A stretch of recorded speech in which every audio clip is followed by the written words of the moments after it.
How's going, guys? Welcome to the channel. In this video we are gonna see, what if Naruto abandoned his village and built harem of 7 girls in HOTD, Part 1. Huge shout out to Black Fox 1991 for this story. If you wants to see awesome fanfiction like this, don't forget to subscribe. Now let's get into the video. As the class ended and the kids ran up to their parents, showing off their new headbands, listening with joy as their parents heaped praises on them. One person, however, was not partaking in the joyous atmosphere. Naruto sat over on a small swing set, staring at all of the students and their parents with a look of longing. Having never known his parents, the blonde had often wondered about them. The people at the orphanage had told him they had left, not wanting to be with a monster like him. The old man had told him that his parents had died during the Kyuubi attack and no one knew who they were. However, Naruto knew this is not true. He was able to see through all their lies. It was rather easy for him whose whole life is a lie, but to survive he endured it and put on his idiot mask to get less problems than normal. He has hidden almost all his real self. He never smiled a true smile, just his idiotic grin. Nevertheless, to create a mask like this to this perfection that can fool even a veteran warrior like Third Hokage requires a lot of brain. Yes, Naruto has a very advanced brain. If someone has to know, Third Hokage would say he got it from his father, but he will not agree. There is another reason behind it, and he knew that. He admit his mind is extremely sharp, but he has done his research in library in which he has read almost all the books because they interest him. However, that is a secret to be kept. The other reason is he knew that to survive, having information is very important. After all, knowledge could be more lethal than a blade. Seeing all these kids with their parents hurt, he would never show it, and would deny it if anyone mentioned it, but he could not deny to himself how much it hurt. He just wants the reason behind all this, which he was desperately trying to find out. I'm so glad that boy didn't end up graduating. Naruto turned his head slightly as he heard the voice.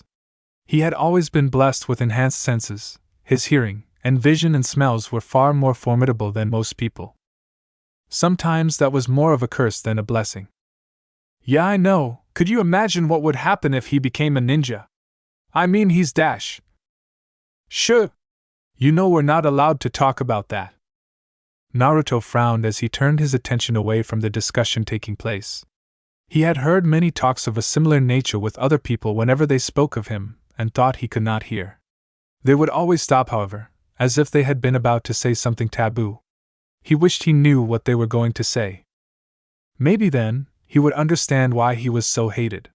So he could find some truth in his life. Hey Naruto. Naruto turned around to see Mizuki looking at him. Come with me, I wanted to talk to you. You know, Irika didn't fail you to mean, Mizuki said as he and Naruto sat on the roof of the academy. He's just worried that you're not going to be ready to face the responsibilities of being a ninja. Naruto could smell hate radiating from this person, but he played along. I know, Naruto sighed dejectedly. But I really wanted to pass this time. An evil of glint came to Mizuki's eyes, but Naruto did see it. Then I guess I have to tell you.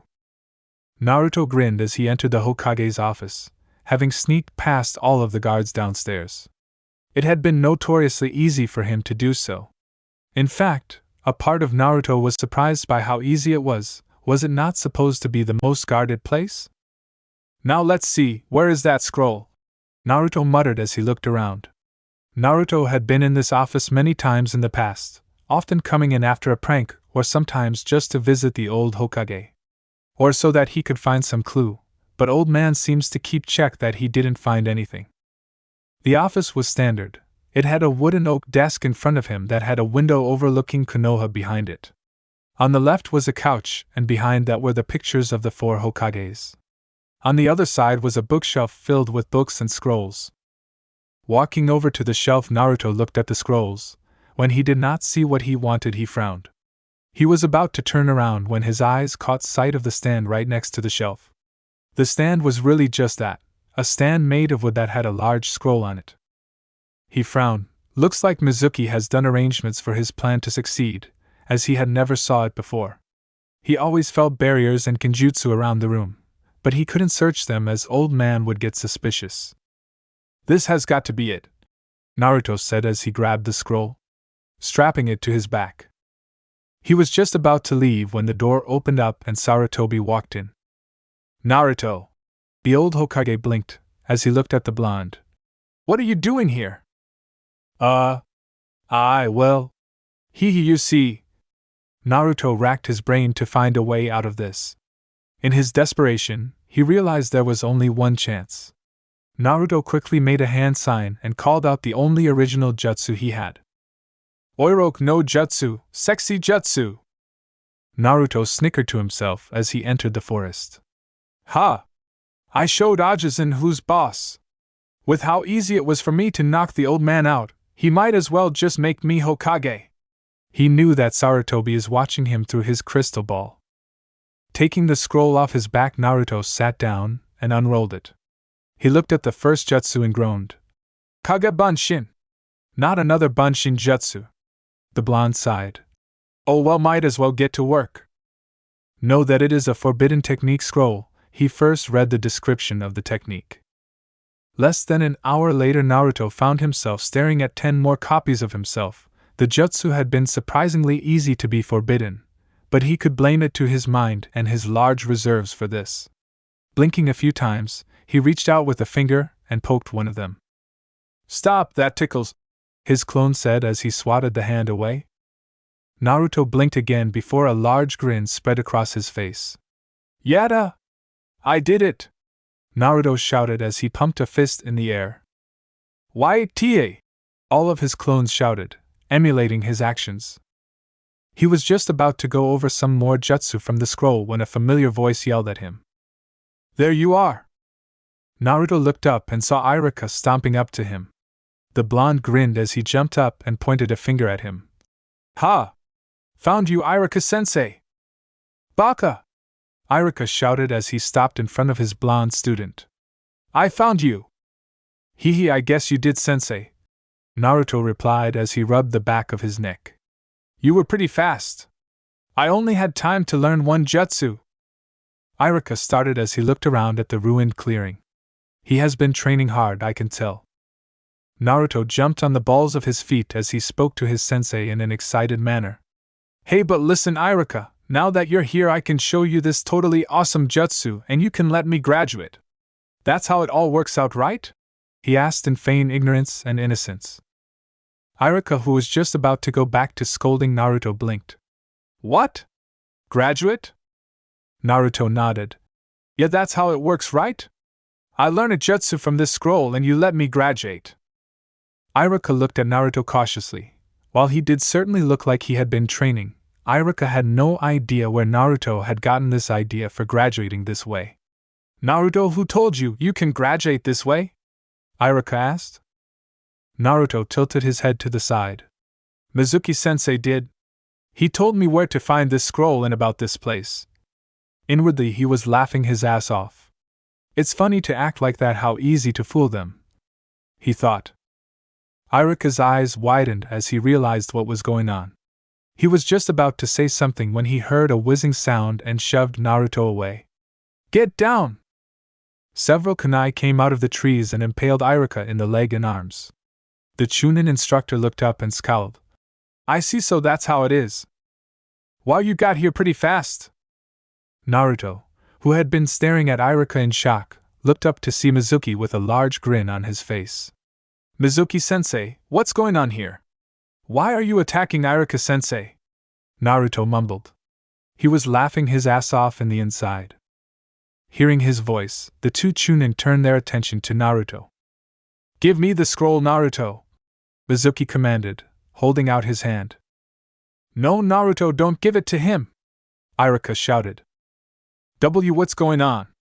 Naruto asked, unsure what he should do. Well, it looks like that. Mizuki used you to get the scroll, Iruka said. That scroll contains Konoha's secret and forbidden jutsus and seals. He lied to you so you would do his bidding. Oh, I'll tell you who's lying, Naruto, Mizuki said with a smirk. Iruka looked over at Mizuki and saw the smirk on his face. It was then he realized what the white-haired traitor was going to say and his eyes widened. No, Mizuki, don't say it, you know it's forbidden. Naruto looked back and forth between his two senseis in confusion. What do you mean?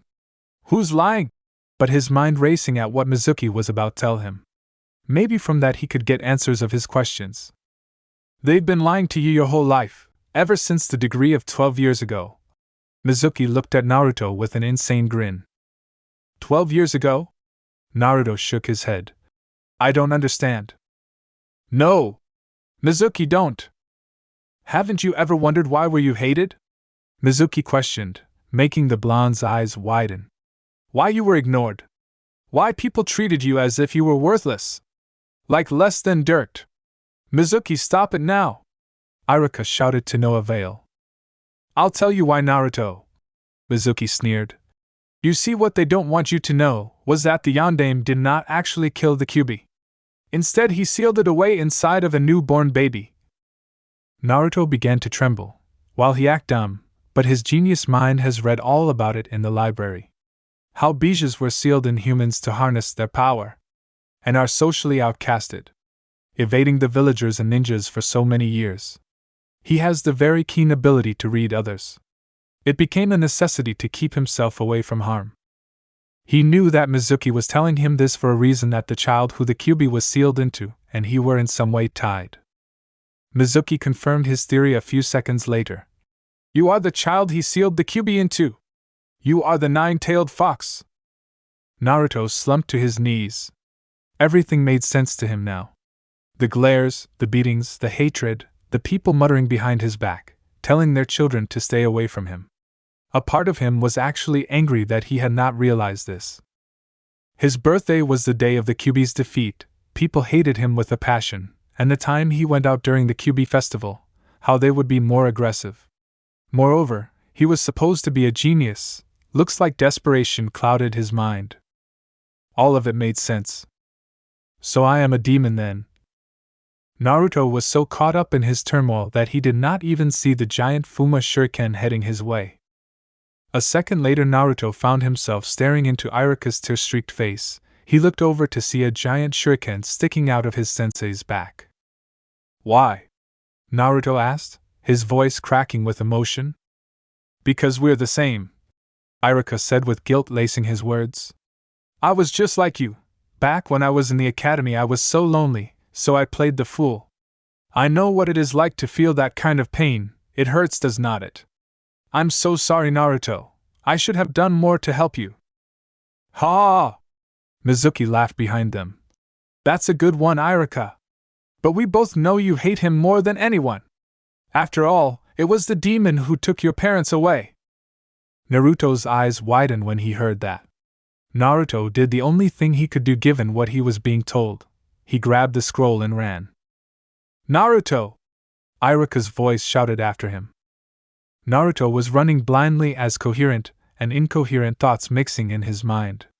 He was beginning to panic so much that Kyuubi's chakra started leaking out of him at fast pace, but he doesn't notice it.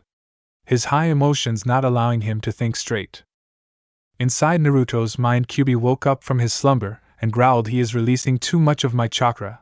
If this goes on it would be bad. But then he noticed the place where the blonde was running. There was a tear in the air which is reacting with Kyuubi's chakra, opening a void-like purple hole in front of Naruto. He stopped suddenly as a vibe feeling erupted in his stomach. But Kyuubi was thinking something else. That's a dimensional rift. Don't recognize it being here. Kid could leave this place and start a new life. He has suffered enough in this village. If these people can't see past their hatred, then they don't need him. Even a demon can't do something like that to a child, so the Kyuubi has decided to help the child. Naruto! Naruto looked around frantically searching for the owner of the voice but find nothing, but asked. WW, who are you? That not important now. You are seeing the portal in front of you? The voice asked. Naruto hesitantly nodded. If you want to start a new life, go in there. This will take you to a different world where you can start from the beginning in hope of a normal life. Will I be able to come back? Asked Naruto hesitantly. The voice spoke again, this time a little soft. Do you really want to come back here? Naruto immediately stopped his train of thoughts. He has nothing to come back for. No one loved him, even the third Hokage kept him for the village. Naruto eyed the portal as his eyes gleamed with determination. He has made the choice, and this time right one. He jumped into the portal, which quickly closed behind him. From this along Uzumaki Naruto has vanished from this world, forever. Pain was all he could felt as he floats through the purple void. Pain was too much that he was knocked unconscious. But he found himself somewhere else. Naruto's mind space. Drip, drip, drip. His eyes slowly fluttered open as he found himself in some kind of sewer. He slowly stand up and asked the obvious. Where am I? Then slowly the recent memories returned to him. So he start looking around. This isn't the portal, that much I can tell. So where am I? At this he noticed pipes near the ceiling radiating blue light. As he got closer, he recognized the source of light. It was his chakra. He also saw a red light pipe, which he felt familiar but still different. So he started following it. As he walked, he reflects on the information he get before. He gritted his teeth in self-loathing. So much brain and can handle a little information and goes into panic state. What kind of shinobi is he? Maybe pathetic. But he can't dwell on it too much.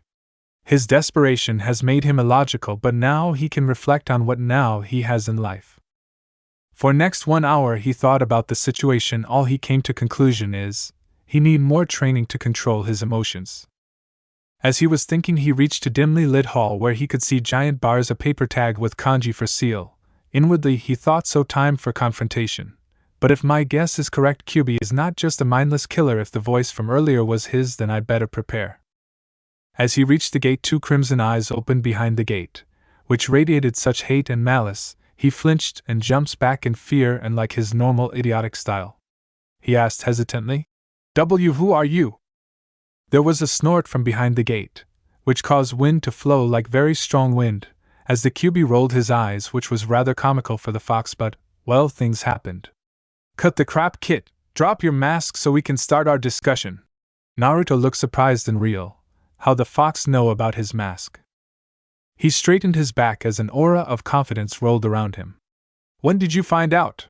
Asked Naruto, a simple question with half-lidded eyes with a bored expression on face. Kyuubi's sweat dropped at it while thinking. 1 minute he is a scared idiot, and the next he is bored to even keep his eyes open. Kyuubi cleared his thoughts. He will solve this puzzle later. I am inside your mind, Kit.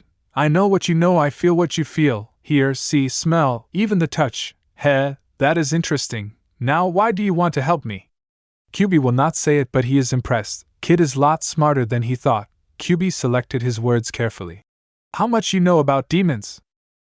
Naruto looked a little confused but answered. Not much. From what I read, demons are vile beings that live for bloodshed and without any care in the world. Now Kyuubi looked pissed. Naruto's sweat dropped as Kyuubi gone his rant how humans are just hairless apes with no brain at all, and the first chance we get he will annihilate them. But Naruto interrupted. You are just proving my point. Naruto again sweat dropped as Kyuubi laughed, nervously scratching his head with one of his tail. Well, that's what it seemed from the action. Yeah, sorry about that. And no, you have read wrong. Demons are not just beings of instinct and bloodshed. Well, not the one of my caliber, but we hate humans because of their action toward us. What do you mean? You have studied a lot. Tell me when my name first came up. Naruto sat in a thinking pose. First time is at the Valley of End, summoned by Uchiha Madara, who was defeated, but in some old scrolls that I found in Ninja Library said that first Hokage was accompanied by his wife, who was a seal master. But the second time was when he just arrived outside the village out of nowhere, which is almost impossible if we take in the size. That means Kyuubi was always in Konoha, just like now, sealed. As Naruto was thinking, Kyuubi was watching Naruto intently as his eyes reflect many of his thoughts when suddenly he snapped his fingers. You were sealed during the fight at Valley of End, said Naruto with confidence, which surprised Kyuubi a lot as he asked. How do you come to that? As he listened intently, Kid is interesting. I have read about that battle in Ninja Library, which say that first Hokage was accompanied by his wife, who was one of the greatest seal masters, and it is impossible for you to be dead, so it's the only way. Now Kyuubi's surprised to a new level. Ha ha ha, you are good, Kid, and yes, your guess is right. So now could you understand my hatred for humans? Naruto nodded painfully. Yes, I think I understood. I fed up with just 13 years of confinement, while you have to over 100 years. It's not just that they label us as evil without even meeting us, then try to kill us in the name of good deed. Now Kyuubi was leaking killing intent, so tense that Naruto was having problems standing, but he held his ground. Kyuubi. Kyuubi snapped out of his trance as he looked at sweating Naruto. Sorry.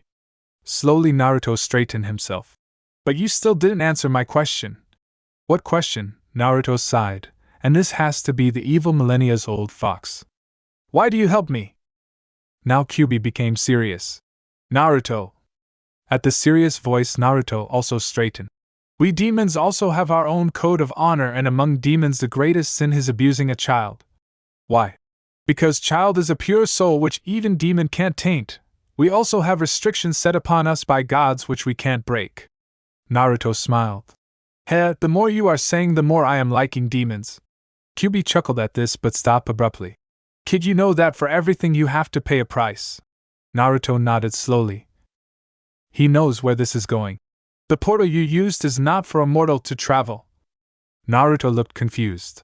The pressure it applies on body will degrade your body if you are not a demon, so my body is degrading as we speak.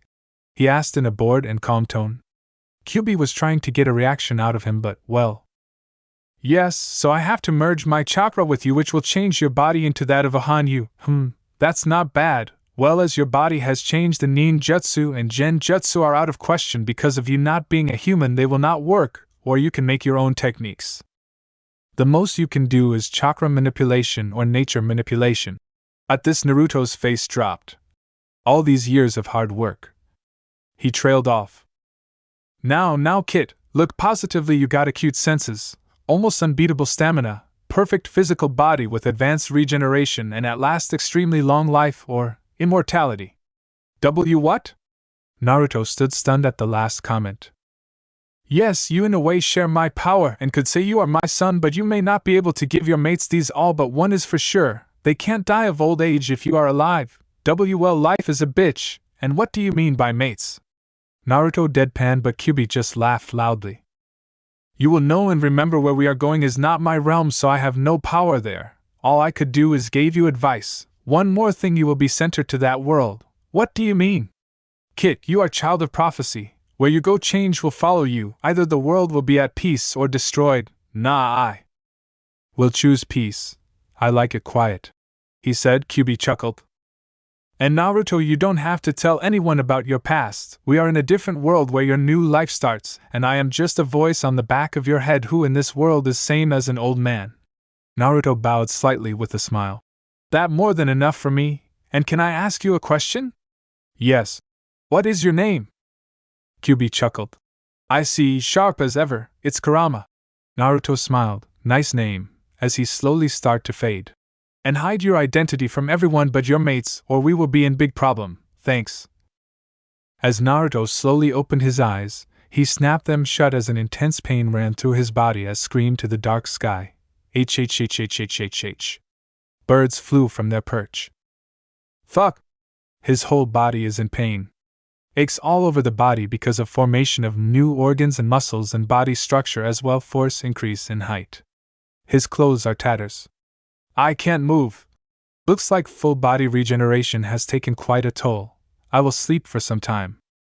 As he slowly closed his eyes, last thing he saw a giant scroll at his side which was glowing red before glow dissipated and a seal appeared on scroll. Next day. A little girl about 7 years old. Dark black hair, shoulder length, a sweet round face with big red eyes. Her skin is pale but is somewhat tanned because of playing all the time outside. She was wearing a single-piece white dress. At the time, she was running through the forest to find her little puppy, which was a golden retriever. The forest is behind their traditional Japanese compound. She ran through the forest searching for her pup. When she heard the barking, she followed it but couldn't comprehend with her little mind what she found. There lay a boy covered in blood, dead skin lay around him in a crater of 2 feet wide. His hair bright blonde with crimson tips in them. She could see his muscles and scarred through his tattered orange jumpsuit which was straining his body. Slowly the situation crept in her mind as she ran back to her compound to inform her parents. In compound. A man with black hair, straight hair, and black eyes was sipping tea. He has few wrinkles on his face. He wore a white samurai-type kimono. while a woman wearing an apron with brown hair and braid and red eyes while humming a tune as she prepares the dinner. She has pale white skin. There are no wrinkles on her face as she seems younger than her age. Just then their daughter opened the sliding door, falling into a heap of herself. Parents' sweat dropped at their daughter's antics. She quickly stands up, hovering her arms above her head while spurting. T2-san! 2-san! T, there is a boy in the forest covered in blood, she said frantically. At this, her father gained a serious look as he glanced at her wife, who glanced back. Are you sure, Sia-chan? The ma asked. The girl nodded frantically. Haru found him. The man stood up. Take me there, Sia. Girl nodded as she ran out of the house. Her father followed close behind. As they entered the forest, man's eyes went wide as her daughter was right. He closed to the boy, checking his neck. It was still pulsing. From the amount of blood spread around, he shouldn't be alive. Is this anyone else's blood? No, there is dead skin which looks like it peeled off. First I have to take him in. It was then his eyes fall on thing beside the boy. A scroll. Time of scrolls has long past gone. It's surprising to see one, and of this slowly pick the boy, careful not to cause more injuries. He turned to his daughter. Sia, pick up that big thing over there. Little girl looked around, then her face lit up as she found the thing and picked it up with both hands and followed her father. As they entered the house, they removed his clothes and laid him in bed in guest room. When mother asked, Who is this boy? Man just shrugged. I don't know, he was lying in forest covered in blood. Gasp was heard from mother. We should call the doctor. Man nodded as he exited the house. 1 hour later. From the looks of it, seems like his body has gone through some kind of change. Change? Yes, almost all his bones are cracked. Most of the muscles have tears. It's like he just enters the puberty in a way. Will he be fine? At the speed he is healing, he will be fine in a week, or rather before. But I didn't understand how he is healing so fast. But he has to rest a lot, so his chances of waking up are less. Both adults nodded while Sia mumbled a little Onii-chan as they all shuffle out of the room. While with Naruto in his mind. Naruto's mind space. Naruto was having a talk with Kyubi. So was I able to bring something with me? Kyubi smirked. Why yes, we have the forbidden scroll of seals made by 4th Hokage, which have to be said contain best knowledge about sealing as well as few other things like the Bunshin Jutsu you learned. It is the most useful jutsu for training as well as other things. As Naruto looked around, he saw that chakra in the blue pipes has stopped moving. Kurama, why is my blue chakra not moving? That is the residue of your old chakra. In time it will eradicate. It will take time because it is calmer than my chakra. Maybe for some time I can use techniques. That will be enough to live here. I need information. That's where Shadow Clone will come to use. After 5 days. Naruto groaned as he slowly started waking up. He grunted as his stiff body break its knots. But that's when Naruto noticed something. He was lying in a bed and a black-headed little girl sitting to his side, head down, holding his hand, drooling at it. Naruto chuckled. He was not in the least disgusted by the display. He has seen worse, and this is just a cute little girl. He brought his other hand and started moving his hand through her hair a little. After about half an hour, girl slowly started to wake up. As she rubbed sleep from her eyes, they widened as she saw the softly smiling face of Naruto. She lit up like a sunflower and jumped at Naruto, hugging him tightly while yelling Onii-chan. Naruto was little stunned that this girl will call him Onii-chan without even knowing him. He knew he was in another world, but because of his past life it was little difficult to accept it. But he has enough self-control as well knowledge on human behavior to see what was happening and what to do. Because of the commotion, other occupants of the house quickly reached to the room to see what the ruckus was, but what they saw was a little unexpected. Their daughter was sitting in the blonde boy's lap, giggling softly as he played with her hair. They quickly shook of the surprise as both parents entered the room. I see, so you are awake? Father asked. Naruto looked up from the little girl and smiled slightly and nodded his head. He picked up the girl and sat her on the bed. Then bent lowly, still sitting on the bed, in a bow. Thank you, sir, for saving me. Old man just laughed. Ha ha, don't worry, son, my name is Kitamura Karasuma. This is my wife. The women smiled. I'm Karasuma, and you already have met my daughter Sia-chan. Naruto bowed to the women as he patted the girl's head. Suddenly the man turned serious. Now, would you like to tell us how was you in our forest covered in blood? Naruto turned to the man and thought a little. I will tell half-truth. He has arranged a story in his head in advance if anyone asked. I was running away from my pursuers. This got man's attention. Why? You would have found a scroll with me. The man nodded and Naruto sighed in relief. That is my family's treasure. There was a traitor in the family who killed everybody else.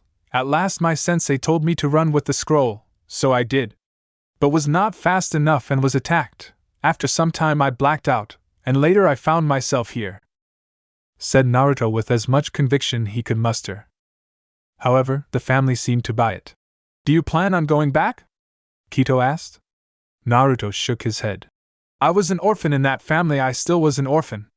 The person I trusted the most betrayed me, and the person I little cared died in front of me. I don't want to go back. His actor sighed, rising, but there was truth in that. Third betray him, and he really doesn't want to go back to that village he once called home. Family looked somber while little girl looked confused. Naruto suddenly said, I should go. I already have caused you many problems. Before any of the parents could interrupt, Sia jumped at the blonde, pushing him back on the bed. You can't go, Oni-chan. Sia want Oni-chan to stay with her, said a tear-eyed girl. Before Naruto could say something, Aim interrupted. Yes, Sia-chan is right, you can stay here. He was about to decline the offer politely, but Kitamura interrupted. Aim is right, and I can't see my little girl crying, he said, gesturing to the girl. Naruto stopped his protest. It was the first time someone willingly wants to be in his presence, as well as cry for him. It feels good to be wanted. So he smiled and nodded. Time skipped 4 years. Last 3 years for Naruto were best of his life. He has become a part of Karasuma family.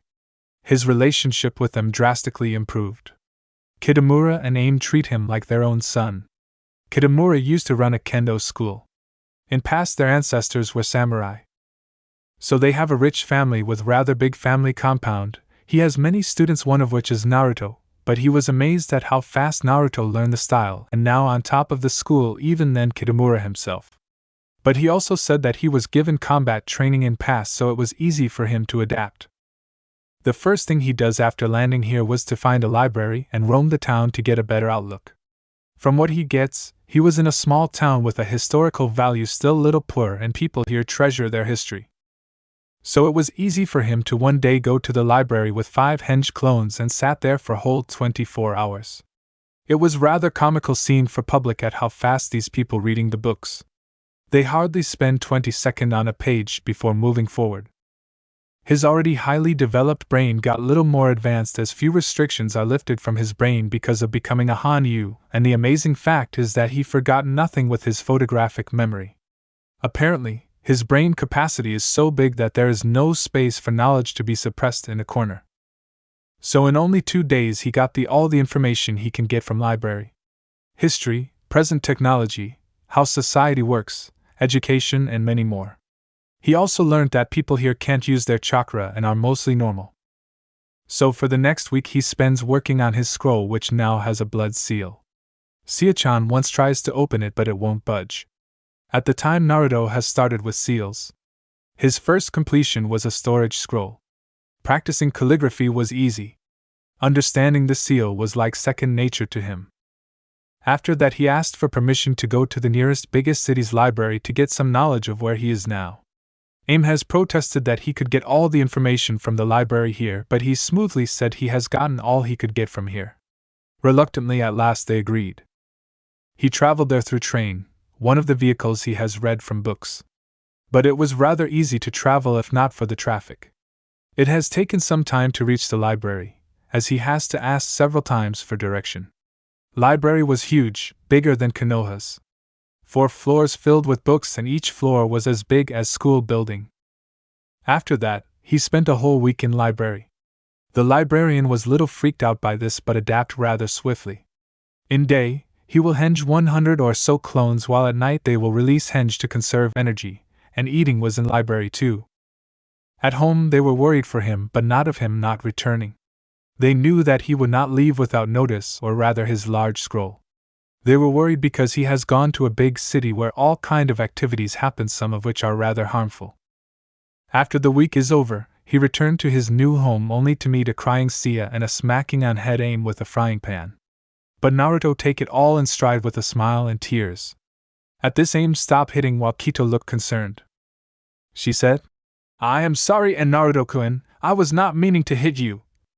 But he just shook his head with the brightest real smile he has ever given to anyone and said, "And no, it's not that, it is the first time someone cared enough for me to scold or beat me if required. It was my first beating and scolding, and I loved all of it." At this, Kito smiled sadly. He doesn't know much about boys' past as he doesn't want to talk about it, but from what he knew, he had spent a very harsh life alone on his own. While Aim was in tears as hearing this, she gave him a tight hug, muttering soft words in his ear. This greatly improved his relationship with the family. Naruto has also made few acquaintances in town, but nothing big. He would go to drop Sia to kindergarten, where he will stay for a while to help teachers. Most of the children used to call him Oni-chan. All people in the village welcomed him warmly. He again started his training, this time with new fire in his eyes, so he could protect his family. Life is looking good for him for once. This continues like this until that cursed day. Time skip 2 years, Naruto age 18. Original story starts. Everything was peaceful here. Parents were at work, kids were at school, and the elderly were spending the rest of their days in peace. The story begins at Fujimi High School, a private academy. Their students went about their daily lives. Most kids were either in class or resting in their dormitory until their next class, but one student wasn't. The boy was a teen about 18 years of age, looked to be 5'11" 11 foot with a perfect build and broad shoulders, light tan complexion, blonde spiky hair with red tips that pointed at random directions and are more spikier than normal, and piercing blue eyes half-lidded. He was wearing a school uniform that consisted of black pants, and a black open jacket, and a white undershirt. A pendant around his neck. It was a face of a fox with ruby red eyes and silver. Upload later on profile. He was currently skipping class and was just resting near the roof. He was staring out into the distance, like he was lost in thought with half-lidded eyes and a bored expression on his face.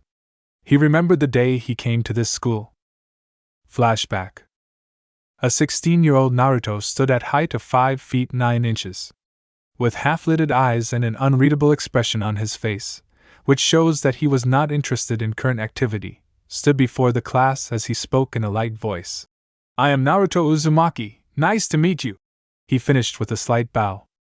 All students and teacher stared at him expectantly, but when he said nothing they all sweat dropped. Teacher cleared her throat.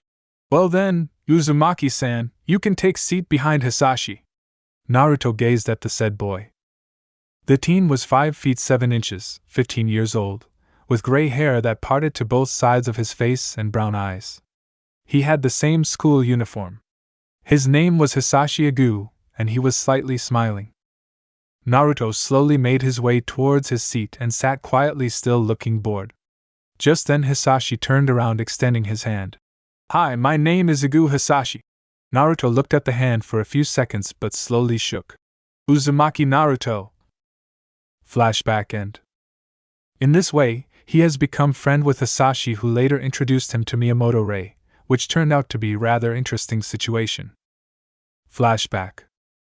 It was lunchtime and people were shuffling out of class while Naruto stayed with Hisashi, who was introducing him to a girl. She was 15 years old, with long light brownish hair with bangs and 2 strands sticking out above the rest of her hair. She has reddish-brown eyes and she was the same age as Hisashi and was wearing the female school uniform that consisted of a white and green button-up shirt that held her C-cup frieze, a black bow tie, with a green skirt, white shoes and black stockings. The normally headstrong and proud daughter of head of public safety department now feels viscously self-conscious under the bored but intense gaze of Naruto, which clearly states that she is below his level of acknowledgement as of now. Rei has frozen in place. What? His eyes. They bore nothing, and it is like I am not even here. But she brought her courage and stutter out. Hi, I am Rei Miyamoto. At the name, Naruto's eyes widened slightly but returned quickly back to normal, but this was not lost by the girl. He didn't think he would be in the same school as her. Naruto stares at her for a few moments as the girl fidgeted in her place uncomfortably. She was about to say something but stopped when she saw an extended tan arm. She first looked at the hand, then in his eyes, but to her surprise and delight, she saw something she wants to see: acknowledgement. She smiled brightly as she happily shakes his hand. But when she touched his hand, she felt currents spread through her body. She jerked lightly but not missed by Naruto. As she looked at his face, she could see a slight amused smile on his face as dry mirth danced in his eyes. She could not turn away from those eyes. She was mesmerized into those deep pools of endless sea. But she was forced out her stupor by his light voice. "You can let go of my hand now," Naruto drawled. She looked down to see that she was still holding his hand. She quickly retracted her hand, smiling nervously. It was decided then and there that she had made a crush on our blue-eyed blonde. Flashback end. Naruto chuckled to himself, but his mirth quickly died at what happened later. Rei has started dating with Hisashi after Naruto has done something while trying to be doing something good. In that time, Hisashi has also become his best friend. Flashback. "Why do you have to repeat a grade? You're a straight A student," asked Naruto. "You wouldn't understand, Naruto," said Rei in a quiet tone as she turned away from him and walked away. Naruto didn't say anything, just stared at the place where she had gone, but he slowly turned around on his own way, his face neutral as ever. Scene change. It was after school, and Naruto was crossing the intersection, but that's when he found Rei. She was with Hisashi at the train intersection. Hisashi himself hadn't seen him yet, but Rei did, and she immediately turned away from him and grabbed Hisashi's arm. Naruto stared at them from distance and smiled slightly with a forlorn look. When Rei turned around to check if he was there, but he was gone. She had done what she wanted, but she can't understand why she felt hollow on inside. Flashback end. Naruto chuckled lightly. He was glad for his best friend. That's all that matters now. "Why do you act like an idiot?" said a voice behind him. There stood a girl that was 5 feet 6 inches tall in the standard school uniform. Though what stood out about her was her bright pink hair and twin ponytails on both sides of her head, yellow eyes and perky F-cup boobs. Naruto smirked as he gazed lazily at her with his half-lidded eyes. "Because I find it quite fun, Saya." Saya just sighed. "I always find you here. You should find a new hiding spot, you know. Also, why are you here anyway? The first semester has already started. At this rate, you'll need to get ready for summer school, if not repeat a grade." At the end of her rant, she was only a few inches away from Naruto's face while also giving him a good view of her cleavage. Naruto just looked at her with same expression, not intimated in the least. Which infuriated the girl to no end. She can't believe she can't get a blush from him. She knew she has a fine body.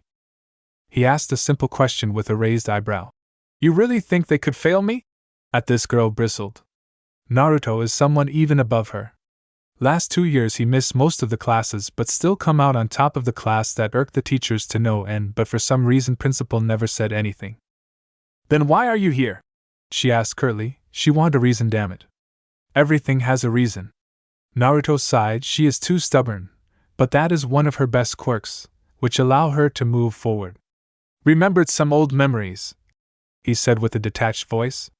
She shut up immediately. All friends know that Naruto's past is painful, as he never talks about. This made it a sour subject. She sighed and came forward, taking him into a hug. Naruto wrapped an arm around her waist while used another to pat her head. "Why don't you tell us anything?" she asked desperately. One could clearly see that her feelings has surpassed that of a crush. It is something more. Naruto chuckled bitterly. "Now isn't the right time, but you will learn soon."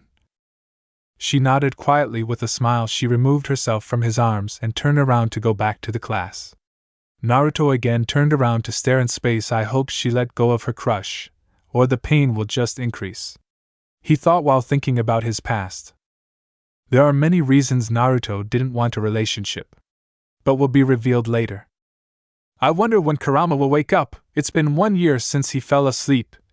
Naruto just grits his teeth, dropping his head out of frustration as he remembered something and sighed. Then he notices something happening in the front gates.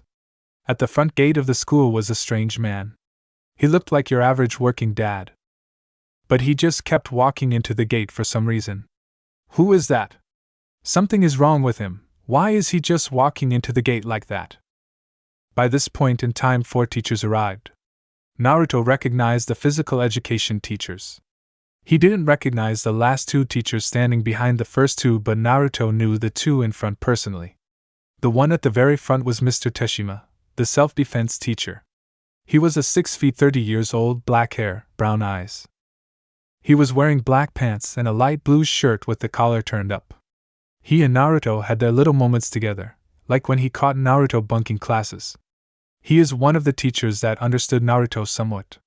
He would always sit with him for some time and talk. And the woman of the group was Ms. Hayashi, or as Naruto knows her as, Kyoko. She is a 27 years old, 5 feet 8 inches with reddish-brown hair, which she keeps in a loose ponytail with long strands hanging down in front of each ear. Her eyes are light brown and she wears glasses. She has a full figure with large J-cup wrists. She was wearing a white button-up jacket over a yellow shirt that stained over her large bust, with a white skirt and white-heeled shoes. Now she is the ping-pong club's advisor and was put in charge of the female athletic students this year. "What do you want?" asked Kyoko as she waved her index finger at him. "We will call the police if you do anything strange." "It's okay, Ms. Hayashi-chan, let me handle it," said Teshima with a blush on his face and pride in his eyes. He walked up to the guy and forcefully grabbed him through the gate, and pulled him till he hit his head repeatedly on metal gate. Surprised by Teshima's actions, Kyoko said, "Wait, Teshima-sensei! Excessive violence is prohibited." She was interrupted by Teshima's scream of pain after the crazed man bit a chunk of his arm off. Teshima was now rolling around on the floor as blood began to shoot out of his open wound. Naruto at the time was surprised with the turn of events, but only show it with raised eyebrows. His thoughts ended the exact moment Teshima's life did. He's dead," the old gym teacher said as he had both his index finger and middle finger on his neck. It can't be," trailed off Kyoko as she trembled because of the amount of blood she just saw come out of Teshima. "From this kind of wound? Is that even possible?" Their talk came to a halt as they saw Teshima's hand twitch. Kyoko walked up to Teshima's body. "Are you okay?" "Thank God," Kyoko said with much relief in her voice. But before she could move, Teshima bit through her throat as she screamed in agony.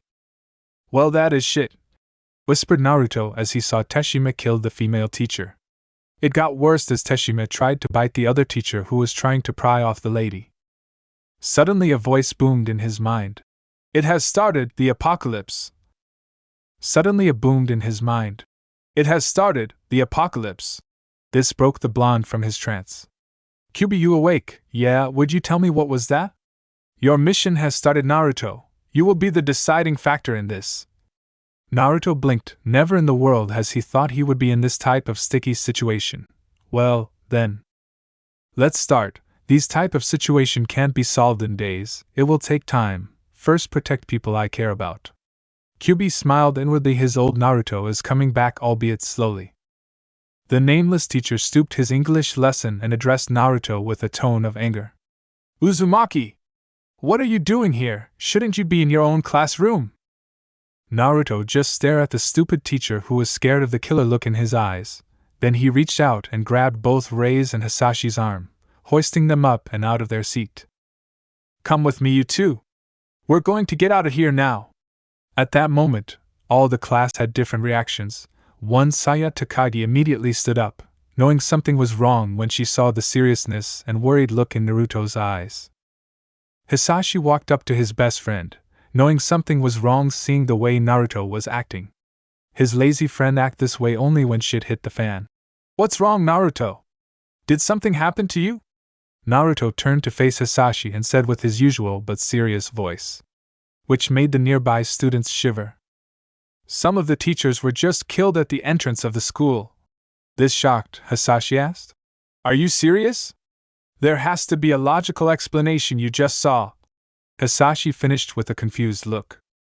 "Have I ever lied to you, Hisashi?" Hisashi nodded. Naruto never lied to him. If he doesn't want you to know something, he will answer you without answering, tell half-truth, or will straight out refuse to answer.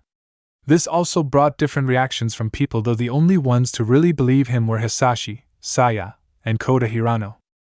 Hirano is a teenage boy, slightly short, and a bit overweight for his age, with a shoulder-length hairstyle that has bangs reaching down from the side of his temples stretching outwards and obscuring the sides of his face.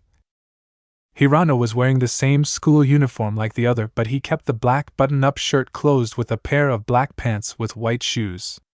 Hirano met Naruto a while back. Flashback? 1 year ago.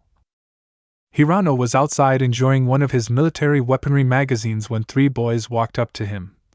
"Hey look, it's the fat ass reading one of his gay little books."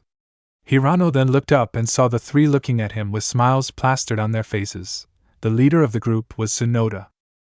Tsunoda has brown and yellow hair, he wears the male Fujimi High School uniform, and unlike the other students, he wears slippers instead of regular shoes. Under his uniform, he wears a blue high-collar sweater that is unbuttoned slightly. "Hey, fat ass, are you one of those crazy gun otaku who can't get it up without a gun in your hand?" The leader of the 3 grabs the magazine from his hand and getting ready to rip it. Hirano for his part was scared and shaking out of fear of what Tsunoda was going to do with his magazine. Please can you give that back me?" They all started to laugh at him until Tsunoda felt the magazine taken from his hand. As he looked around, he saw Naruto was reading from it with an interested but still bored look. But this time he has a new accessory. On his back is a long 3 feet 10 inches long sword with dark blue sheath which has a red 9-tailed demon fox with roaring light design near the handle. Tails are spread all around the sheath. It looks like you are drawing sword from the fox's mouth. The handle is in dark crimson with usual diamond-shaped grip. The guard is of like 9 tilted spikes in black. On the end of handle is a chibi-shaped cubie tied like a keychain. Interesting. Hey, can you tell me something about this?" asked Naruto, pointing at magnum handguns. The other 3 stared at him like crazy, but when they looked over, they recognized him in a second. He was the student who beat Takagi Saya and known for being extremely skilled in hand-to-hand combat. Tsunoda hesitated a bit but then spoke rudely. "You have nothing to do with this, Uzumaki." Naruto lifted his head to look at him. "Who are you?" he asked, oh so innocently. The 3 face fault while Hirano chuckled in the corner. Naruto then looked over Hirano who was fidgeting foot to foot. Then it clicked in his mind. "Ah, so you are bullying the boy." Tsunoda smirked. "So what?" Naruto grinned sadistically. 3 students start sweating. From what they knew, Naruto rarely grinned, and when he did, it means trouble. He looked over them with a sick glee. "Era, you don't know what I do to bullies." Now they were turning blue. Naruto take a thinking pose. "You know, my dear sword hasn't tasted blood in a while. Will you like to help me?" They shivered as Naruto's eyes flashed red for a moment. And no TTH Hanks. Naruto then walked over to Hirano who stiffened as Naruto laid an arm around his shoulder. "So, will you bully my friend here again?" They shook their head feverishly. "Oh, then, run!" spoke Naruto in almost demonic tone. The 3 students ran like hell like there is no tomorrow. Naruto chuckled as he removed his arm from Hirano's shoulder and extended his hand in greeting. "Hi, I am Uzumaki Naruto," said Naruto with a lazy smile, his bored look never changing. Hirano stared at hand for a few seconds, then quickly grasped it with both hands shaking. "I am Kota Hirano," he replied hesitantly. Naruto just smiled. "So Hirano, would you tell me about these?" said Naruto while pointing at magnum revolvers. Suddenly Hirano goes into a trance-like state while explaining all details. Naruto chuckled lightly. He met an interesting person. "Thanks, so from now on we are friends," said Naruto with a closed-eye smile while his eyes formed an upside U. "Are really?" "Yeah, and if you have any problem ask me." With that Naruto turned around waving over his shoulder. Now Hirano was extremely happy. At last, he made a friend, which is none other than Uzumaki Naruto, the most famous student in the school. He is very laid-back person. Extremely handsome plus best in almost everything he does. Whenever he smiles, girls will blush. He got a lecherous look as he thought of beautiful women he will meet with Naruto. Shaking his head, he just met him, It's for later, hee hee hee hee. After then Hirano will be with Naruto time to time. He would tell him about something while he listened patiently lying around somewhere. Also giving his opinions. Doing few things in town once in a while. Like going for shooting practice. Flashback end. Getting back to the matter at hand, Rei finally got out of her daze and snapped at Naruto. What's going on? I can never understand what's going on in your dash. Rei was interrupted by a smack to the face. All was quiet in the class. They were all shocked to see Naruto smack Rei in the face. Tuning back to him with a face full of rage. What the hell's your problem dash? Naruto was now in Rei's face, surprising the girl, as for the first time there was no bored expression on his face but simply seriousness and concern for his friends in his eyes. Will you listen to me, or you want to see what happened when I lose my head? He said too quietly, but everyone heard him. All students shivered at his tone. It sounded like death itself is talking to you. And it was true, only Hisashi has seen him lose his cool, and that was when someone has threatened his friend. Hisashi could not help but felt pity for that boy. As Naruto finally got them to agree, he gave a discreet signal to his other two friends to get the hell out of there. They both slightly nodded. But both of them thinking Naruto just told him her as a warning, not knowing of each other's presence. Outside the classroom. After the little episode in the class, we now find the three of them running down the hallway. Just what's going on? And why are you so worked up right now? Asked a now calm Rei. Now Naruto has calmed too. His past memories with the worry for his friends has him worked up, so he was not able to comprehend the problem properly. Now we can see him with his bored look again. Well, there was some crazy bastard at the entrance of the school walking into the front gates repeatedly. Some of the PE teachers went to check it out. Now we got 3 dead PE teacher, and they are coming back in a matter of minutes.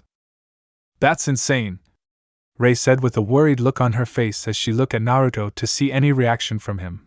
Well, he rarely give reaction to anything. Hisashi suddenly stopped and opened his locker and pulled out a black sports bag. Naruto looked at Hisashi curiously. What's wrong? Did you forget something? Hisashi then pulls out a baseball bat from his athletics bag and tossed it to Naruto. If what you said is true, we'll need weapons, right? After his statement, he then broke the head of a broom in the corner and tossed it to Rei and told her to use it like a staff.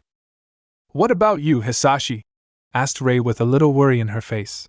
I've got a black belt in karate. I know I don't look it. I'm tough enough to defend myself from anyone, Hisashi said with pride in his abilities. Naruto then turned to the exit and about to say something, but Rei spoke first. Let's call the police. My dad is there too, stated Rei. Naruto then stared at her before pulled out his cell phone and tossed it to the shocked Rei. You're not supposed to have a cell phone on you at school, she said. Naruto just smirks. You got some perks if you are maintaining the school reputation, right? Said Naruto with a smirk on his face that causes Rei to blush. Rei quickly shakes her head to get rid of the blush on her face. She then quickly dialed in the number and waited, but as the seconds went by her face went from calm to worry in a matter of seconds. No way, can't this be happening? She mumbled. What's wrong, Rei? Aren't your father picking up? Asked Naruto while he placed his hand on her shoulder. So what, he is lazy, he can still show compassion. And he let loose his emotions only in company of his friends, albeit rarely. Asterisk, please hold or call back again later. Emergency services are currently experiencing an extremely high call volume. Asterisk, came the emergency recorded response from the police station. Rei looked at Naruto with a worried look on her face and said, The line is busy, that's impossible. All of a sudden they hear the intercom turn on and the principal's voice was heard. This announcement is for all students. A violent incident is taking place in the school right now. All students must evacuate in accordance with their teacher's instructions. I repeat, a violent incident is taking place in the school right now. So, they finally realized it, huh? Naruto mumbled loud enough for Rei and Hisashi to hear his statement. The announcement continued. All students must evacuate according dash. Then a crashing noise is heard, then silence. Help me! Stop it! Help! Well, shit, drawled Naruto. Back at the classroom. As everyone was paying attention to the announcement, they never noticed Hirano sneak out of the classroom. Well, one person did. "Hirano?" said a voice that stopped her until he turned around and saw Takagi Saya looking at her with a serious yet arrogant expression. "Hirano-san," Saya said with annoyance in her voice. Saya then puts her finger in front of her mouth.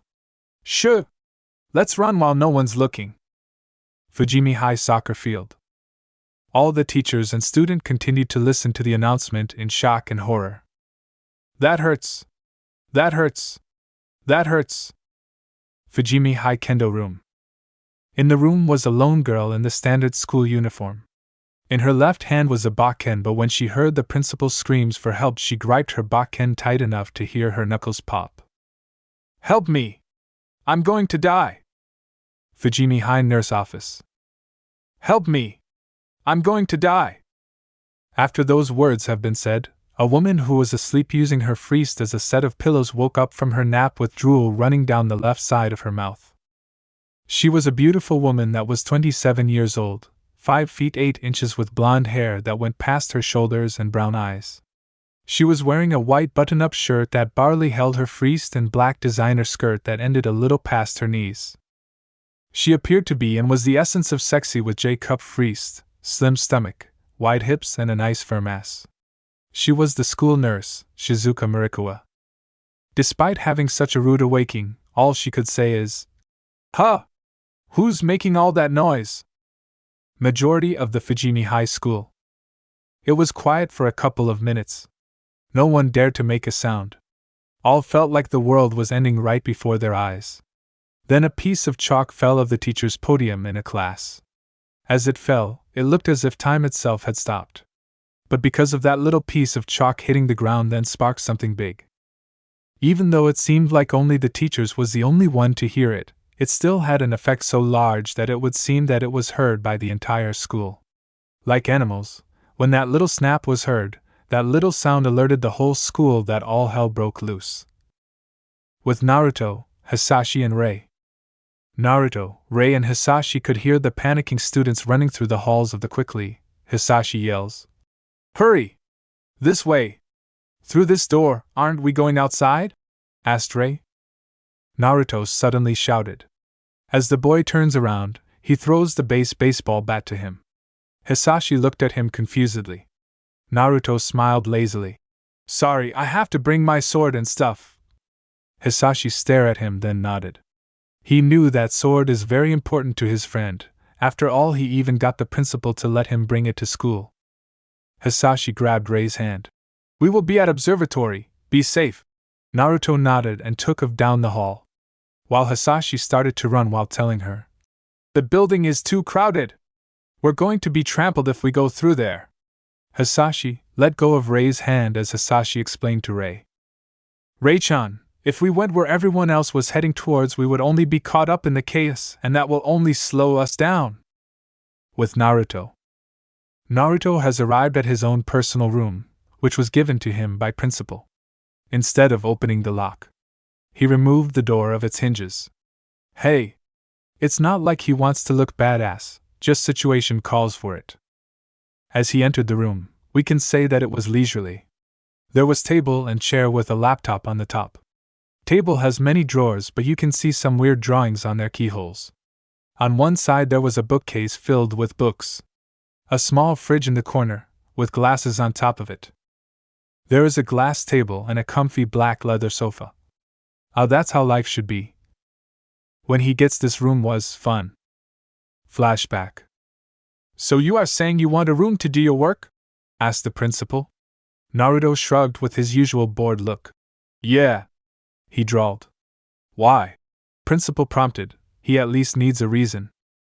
"Well, you can say to me to work in the classroom where in time others will find out that there is an assassin among them who kill on daily basis, and they will tell their parents about me, then they will withdraw their students, then slowly your academy will close. After some time you will go bankrupt.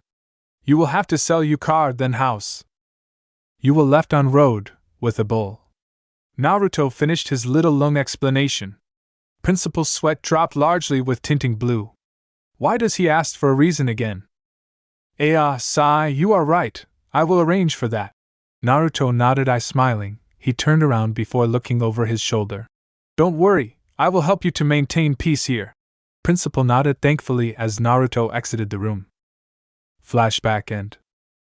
He walks over to his dressing table. He put 2 fingers on the keyhole as he channeled chakra. A purple glow spread before a click sound is made. He loved sealing techniques.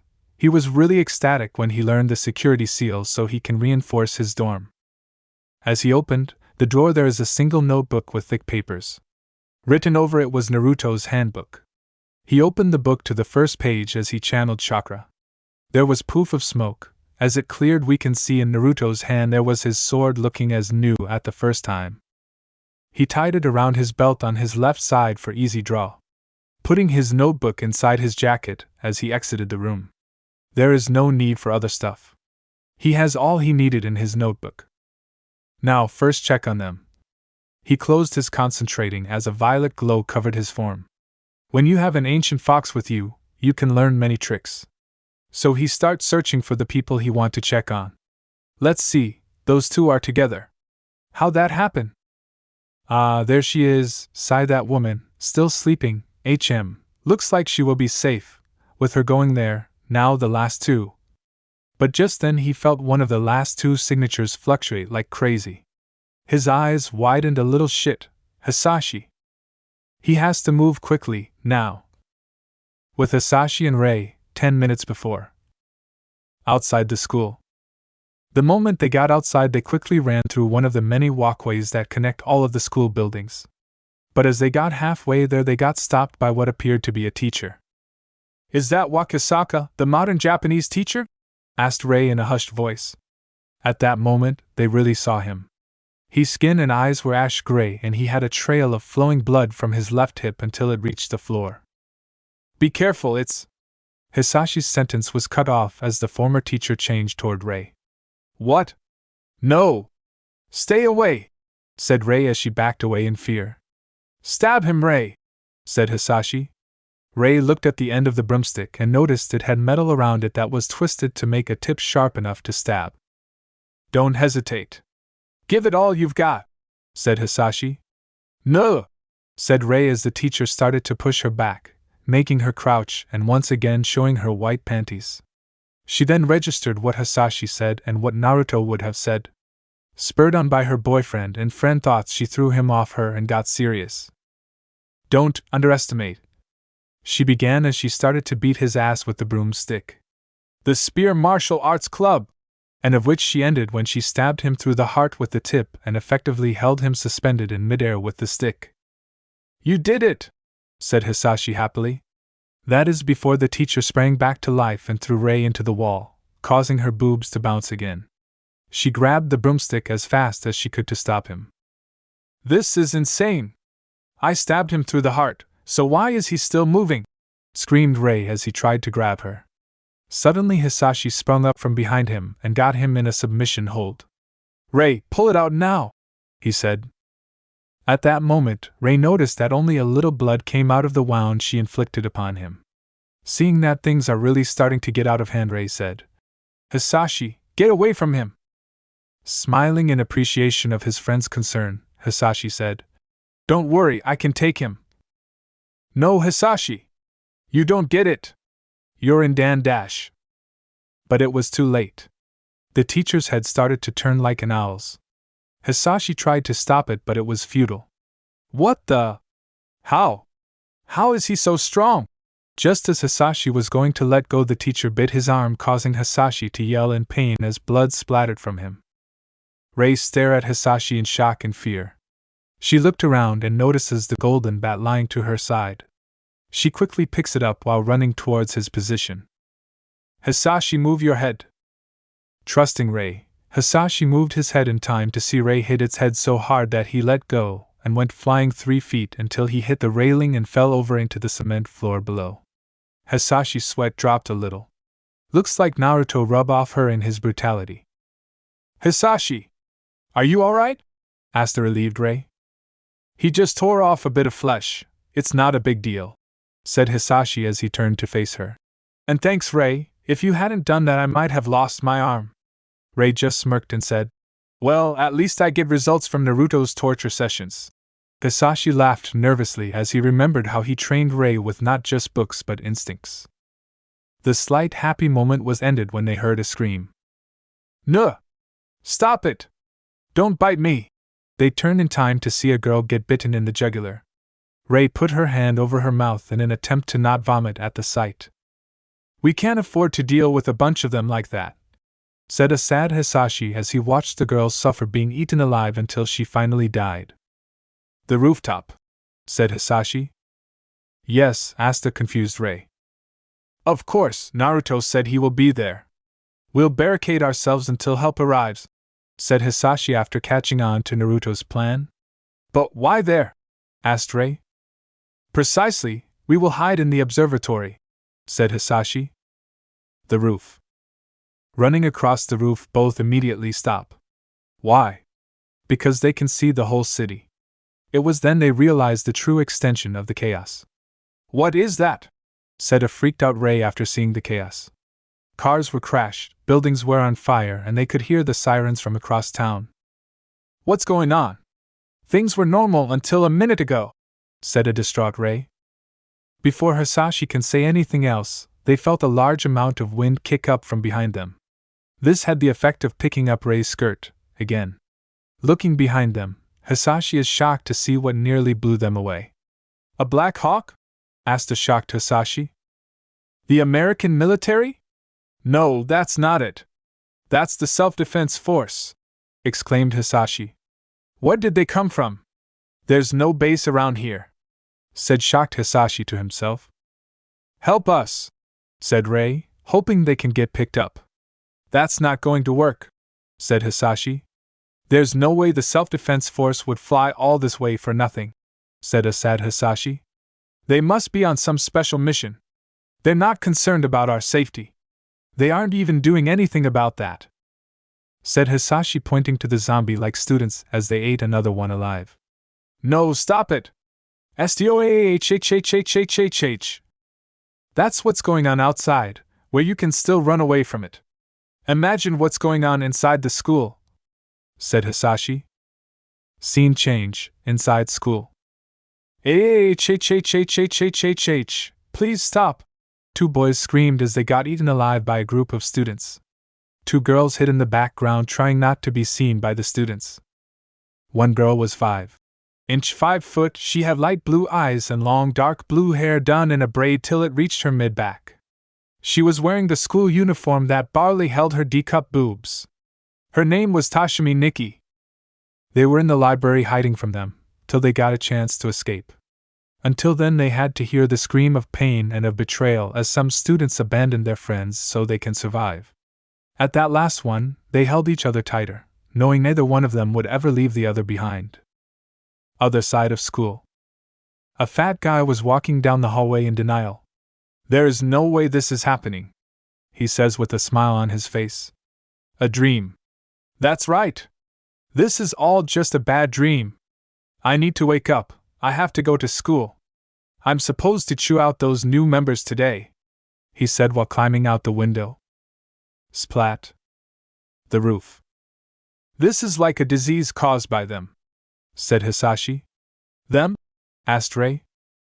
"Corpses are attacking people left and right, but this isn't a movie or video game. That's why it's them," answered Hisashi. "From what we've seen, they eat people. And those that get eaten and die are resurrected as one of them." Just then they noticed that some of them got to the roof, and they are now being surrounded. "What should we do?" asked a scared Rei. "Let's get up to the observatory and block the stairs, then we will wait for Naruto," said Hisashi as he pointed to the stairs. "Let's go!" Now both were running on the other side of the roof with no problems until they spotted one of the other students coming at them only to get kicked in the face falling off the any other day. She watched as Hisashi kicked someone off the roof. They would have been shocked at what he had done, but under these circumstances it was necessary. But upon closer inspection the students didn't even look human at all. All the other students on the roof, and most likely in the school, have now become monsters. If anyone were to look over the building to the courtyard of the school, they would see the students eating each other alive. Their skin was now gray, and their eyes were now dull and lifeless. Surrounding them were the dead bodies and missing limbs of students they feed on. The two students finally got to the other side so that they can barricade themselves in the observatory. They ran quickly up the stairs, knowing time was of the essence. Hisashi was breathing heavily because of the earlier situations and all the running. While he grabs his left arm to take a good look at it, baseball bat in his other arm. As he sighed, he hear a scream from Rei. "Don't even think about it!" Hisashi then see Rei stab the broomstick she held into one of their former classmates, though that action caused her fist started bouncing. Hisashi shouted, "You idiot! Look out!" Rei then turned towards Hisashi with a "but dash!" It was too late. The former classmate grabs onto the broomstick and used it to slam her against the wall, causing her boobs to jiggle and her white panties to be seen. Looking up, Rei saw that he was closing in on her and immediately screamed, "No! Stop it!" "Ari!" screamed Hisashi as he ran up to the dead student. Just as the dead boy was about to bite Rei, his head was immediately smashed by the blow to the head by Hisashi. "Did you see that? When I was able to knock them out." Looking up, Rei immediately jumped up and latched onto him as if he was a lifeline. Hisashi looked at her and said, "You didn't crush its head, Rei-chan." She then started to frown, unlatched herself from Hisashi. Hisashi sees this and looks at Rei and asks, "Are you alright?" Rei just nods her head, but they let their guard open. A female student was upon them. They were both shocked that they didn't even notice it.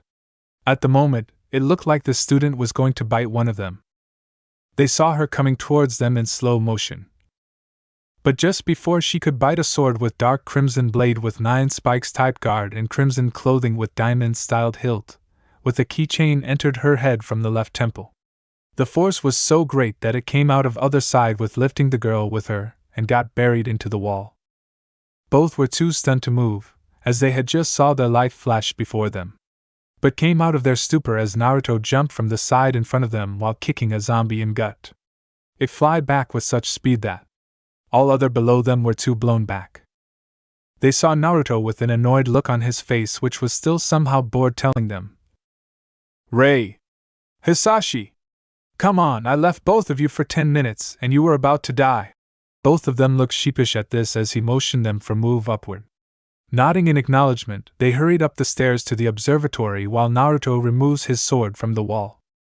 After Naruto looks behind him, he sees more of the students walking towards them slowly. "Jesus, give me a rest already?" Looking across the roof, he sees more student being eaten. Naruto sighed, then turns towards Hisashi, Rei, and stares at them with pleading eyes. 2 hours ago, just 2 hours ago, everything was just like it was. I would have all day to sleep. Both his friends' sweat dropped at their friend's antics while thinking the same. Is he for real? Naruto then sighed and looks towards the horizon. They are now finally resting. After the short call on the stairs, they blocked the stairs with tables, chairs, and rope that they found in the observatory. They leaned against the rail, looking at what their world has become after all the chaos. Naruto is not that worried. Most of his friends' chakra is stabilized for now, except Hisashi. He needs to be with him. "Hisashi, tell me what information you have about these things," asked Naruto in usual voice with a tinge of seriousness. Hisashi nodded as he tells him everything he has observed so far. From them to American army. Suddenly, "Why? Why is this happening?" Rei screamed in sadness. "There has to be a reason for this, right?" said Hisashi as he stared at Naruto. "After all, he got a brain that can beat Saya. Even if we can figure out what's behind this, we can't find a solution," said Naruto with his arms crossed as he leaned on railing. "The disease, as you say, has not spread from inside the school because the first victim was from outside, so even if we want, we can't do anything from here. Day will come to an end later. For now, if we plan on being here for a while, then we should look for a lighter or something that can bring attention to our position and help us survive," said Naruto. "Of course, if we don't start a fire later while we have the chance, at night their movements will dash." Hisashi stopped mid-sentence and started to cough up a lot of blood. "Hisashi! What's wrong?" asked a worried Rei. "Naruto! Hisashi is dash." She stopped as Hisashi suddenly grabbed her arm just as Naruto walked up to them. He looked pale and his eyes seemed out of focus. Naruto's eyes narrowed in anger and sorrow. He knew something was wrong, damn it. As he asked, Ray, does he got bitten or something? Ray looked fearfully at Naruto, as rarely seen him angry. Naruto snarled uncharacteristically as he punched nearby wall cracks appearing beneath it. I specifically told you to not let them near you. Naruto gritted his teeth in frustration. What the why is this happening? Asked Ray in shock. The bite barely even pierced his flesh. Why did it get this bad? Ray let her sentence trail off as she looked at Hisashi in sadness. It's like in the movies. Once you get bitten, you're done for, said Hisashi with a sad smile on his face. That's a lie. What you see in movies never hap-dash. Ray was then caught off guard by Hisashi chuckling at her comment. But it did happen to everyone else, right? Hisashi said, as he looked Ray in the eyes. By this point in time, Naruto was just standing there with a sad look on his face. Hisashi then stared at Naruto and smiled happily. Naruto-kun, could you do me a favor? Naruto looked Hisashi with a sad look on his face. What is it, Hisashi? He asked while his hair shadowed his eyes. Even through the ups and downs, you have, and always will be my best friend, Naruto-kun and the dash. Hisashi was cut off by a confused-looking Ray.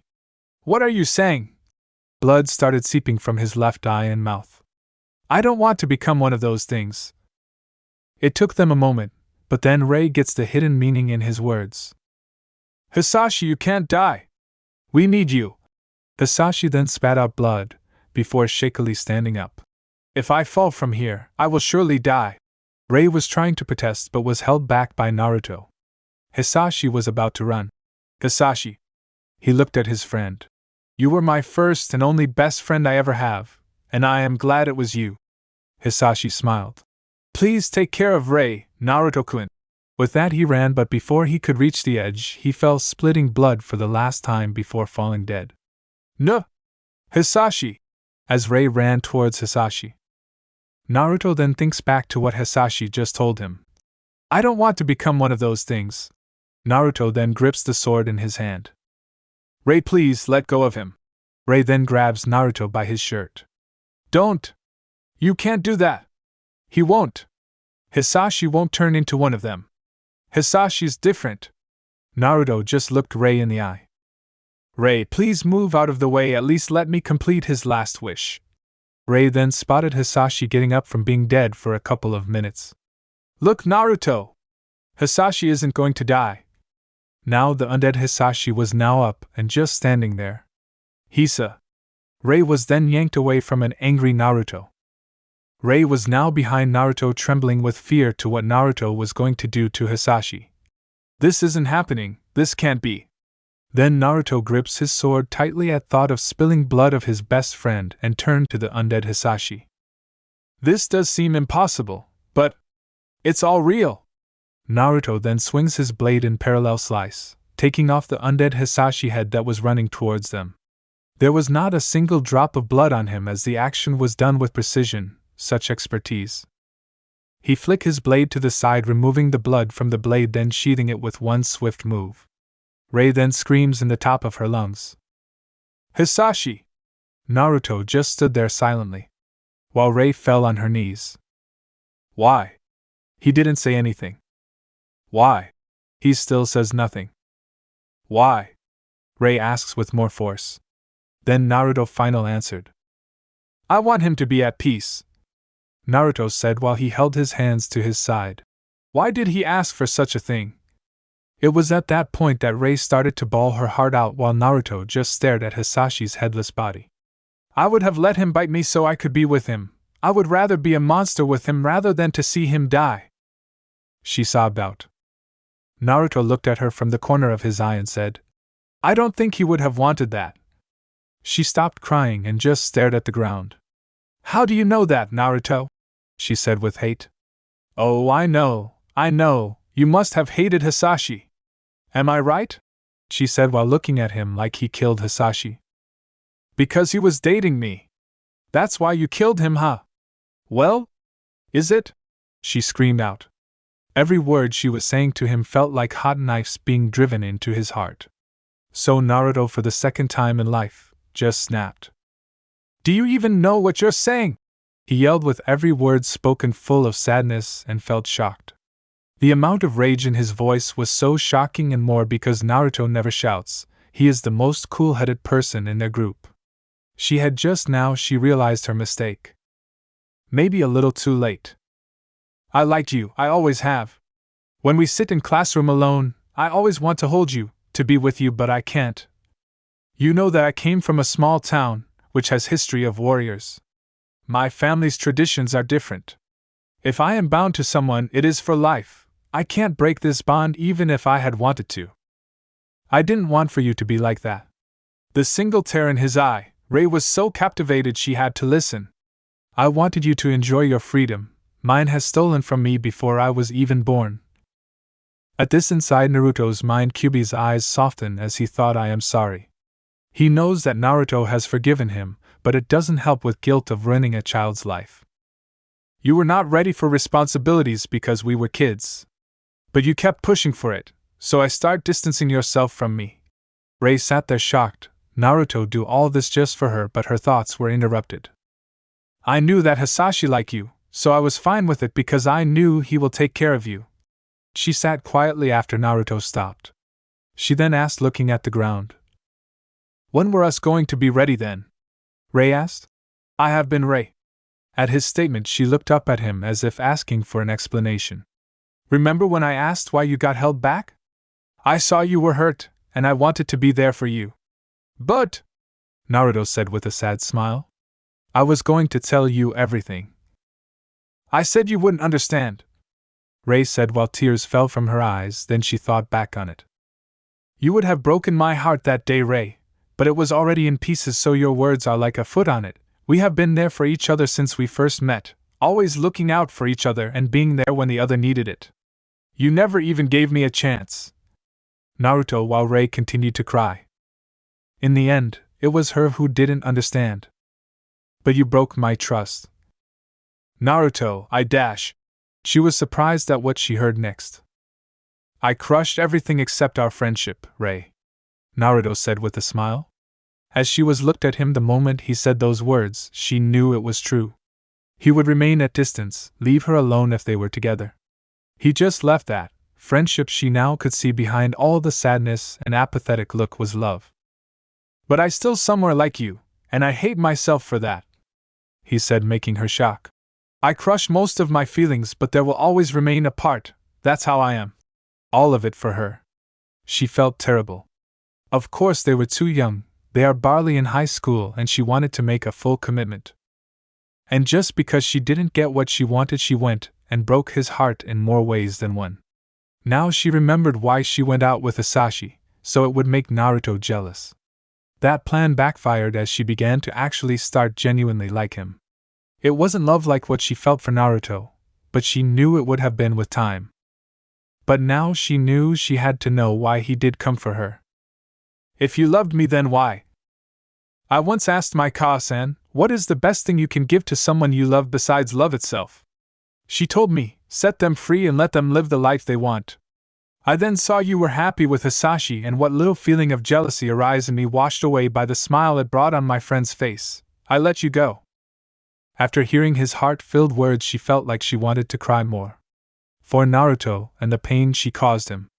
For herself for having been so selfish. And for Hisashi for bringing him in all this.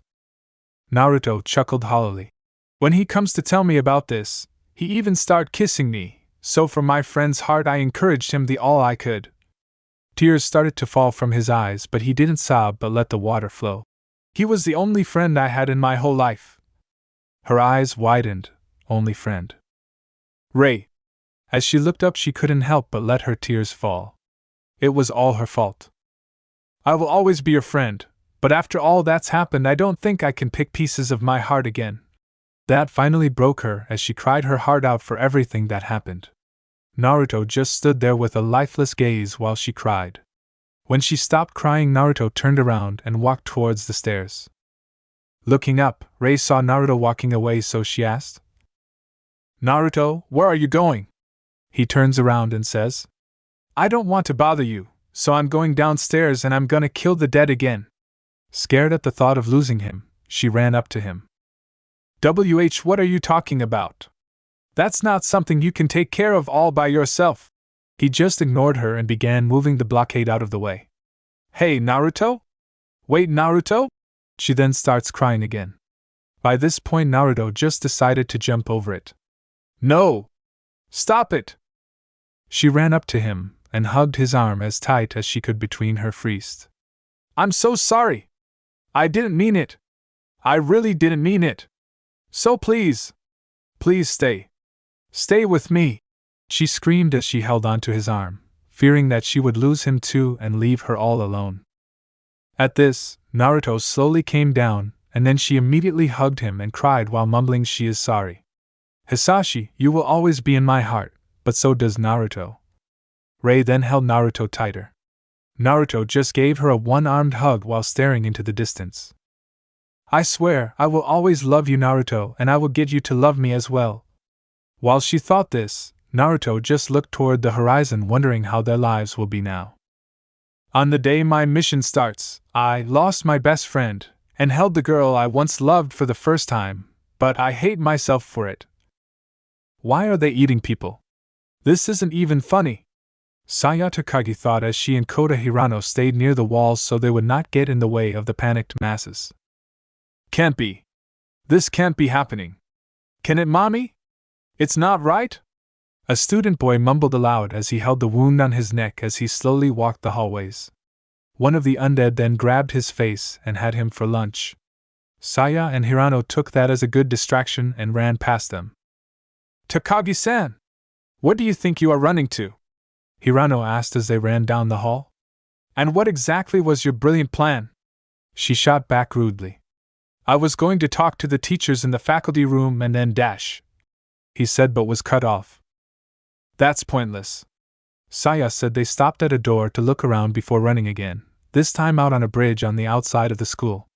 What do you think a bunch of stupid teachers can do about it?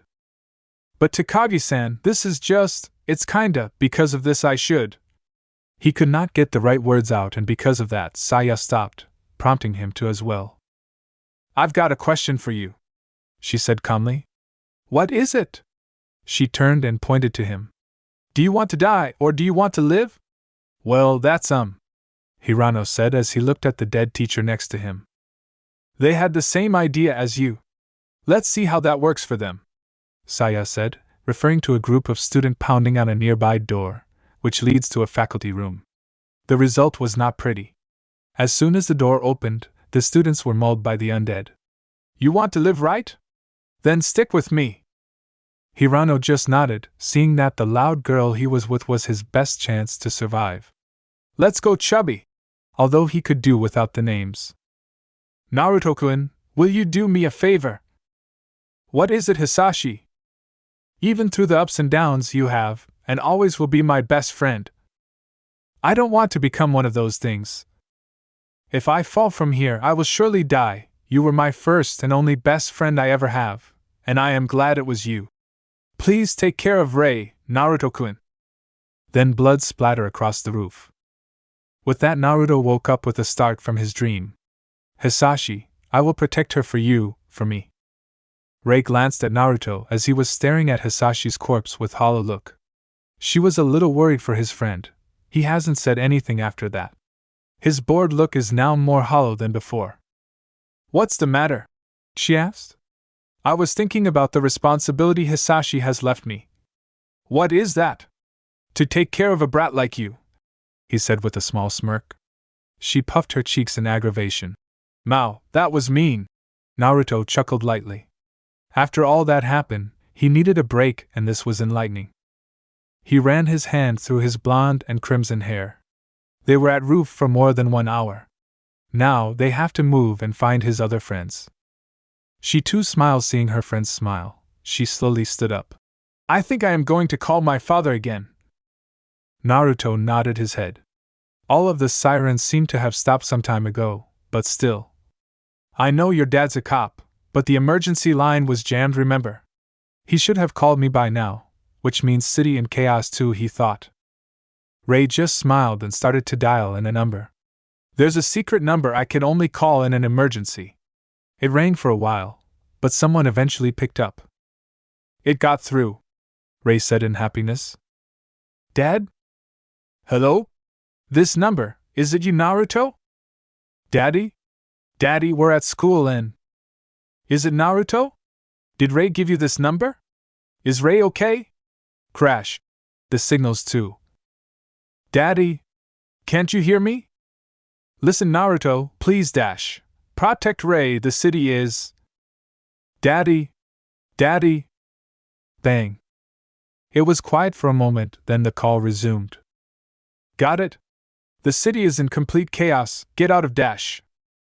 You should, why evacua, mission dash dot. The call dropped. No signal? But he just picked up. Why? Why? Ray, called Naruto, only to halt as he saw Ray started to cry. He sighed as he slowly stood up to go near her. Naruto, my dad didn't even realize it was me. She ended with a sob as she wrapped her arms around Naruto tightly as if he is her only lifeline. Slowly Naruto too wrapped one arm around her.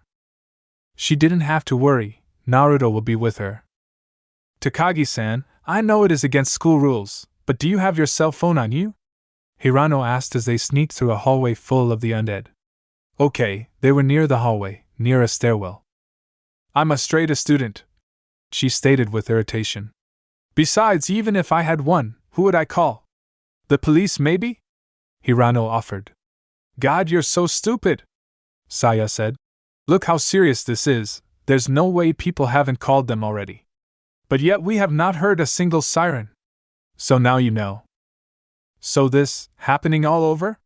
Hirano asked, truly freaked out now. You think? Saya replied sarcastically. I am sure the police are dealing with this already, but look how things are. I wonder if we should call the self-defense force or something.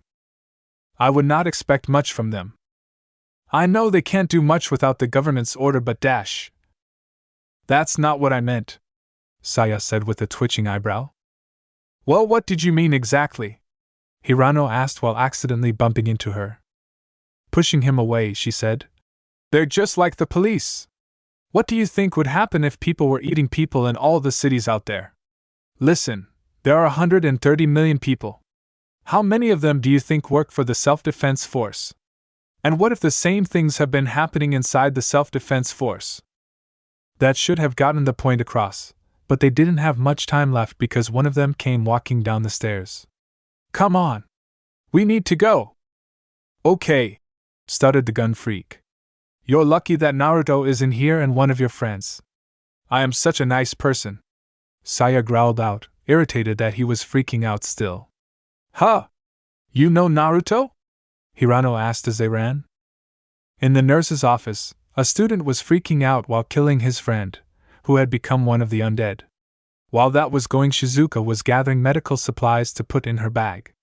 She was just act stupid and like nothing was bad, but she was actually worried and trying to ignore the undead kid in her room. What should I do? I can't get a hold of the police or the fire department. I can treat them, but they'll just die, and once they die, they'll resurrect.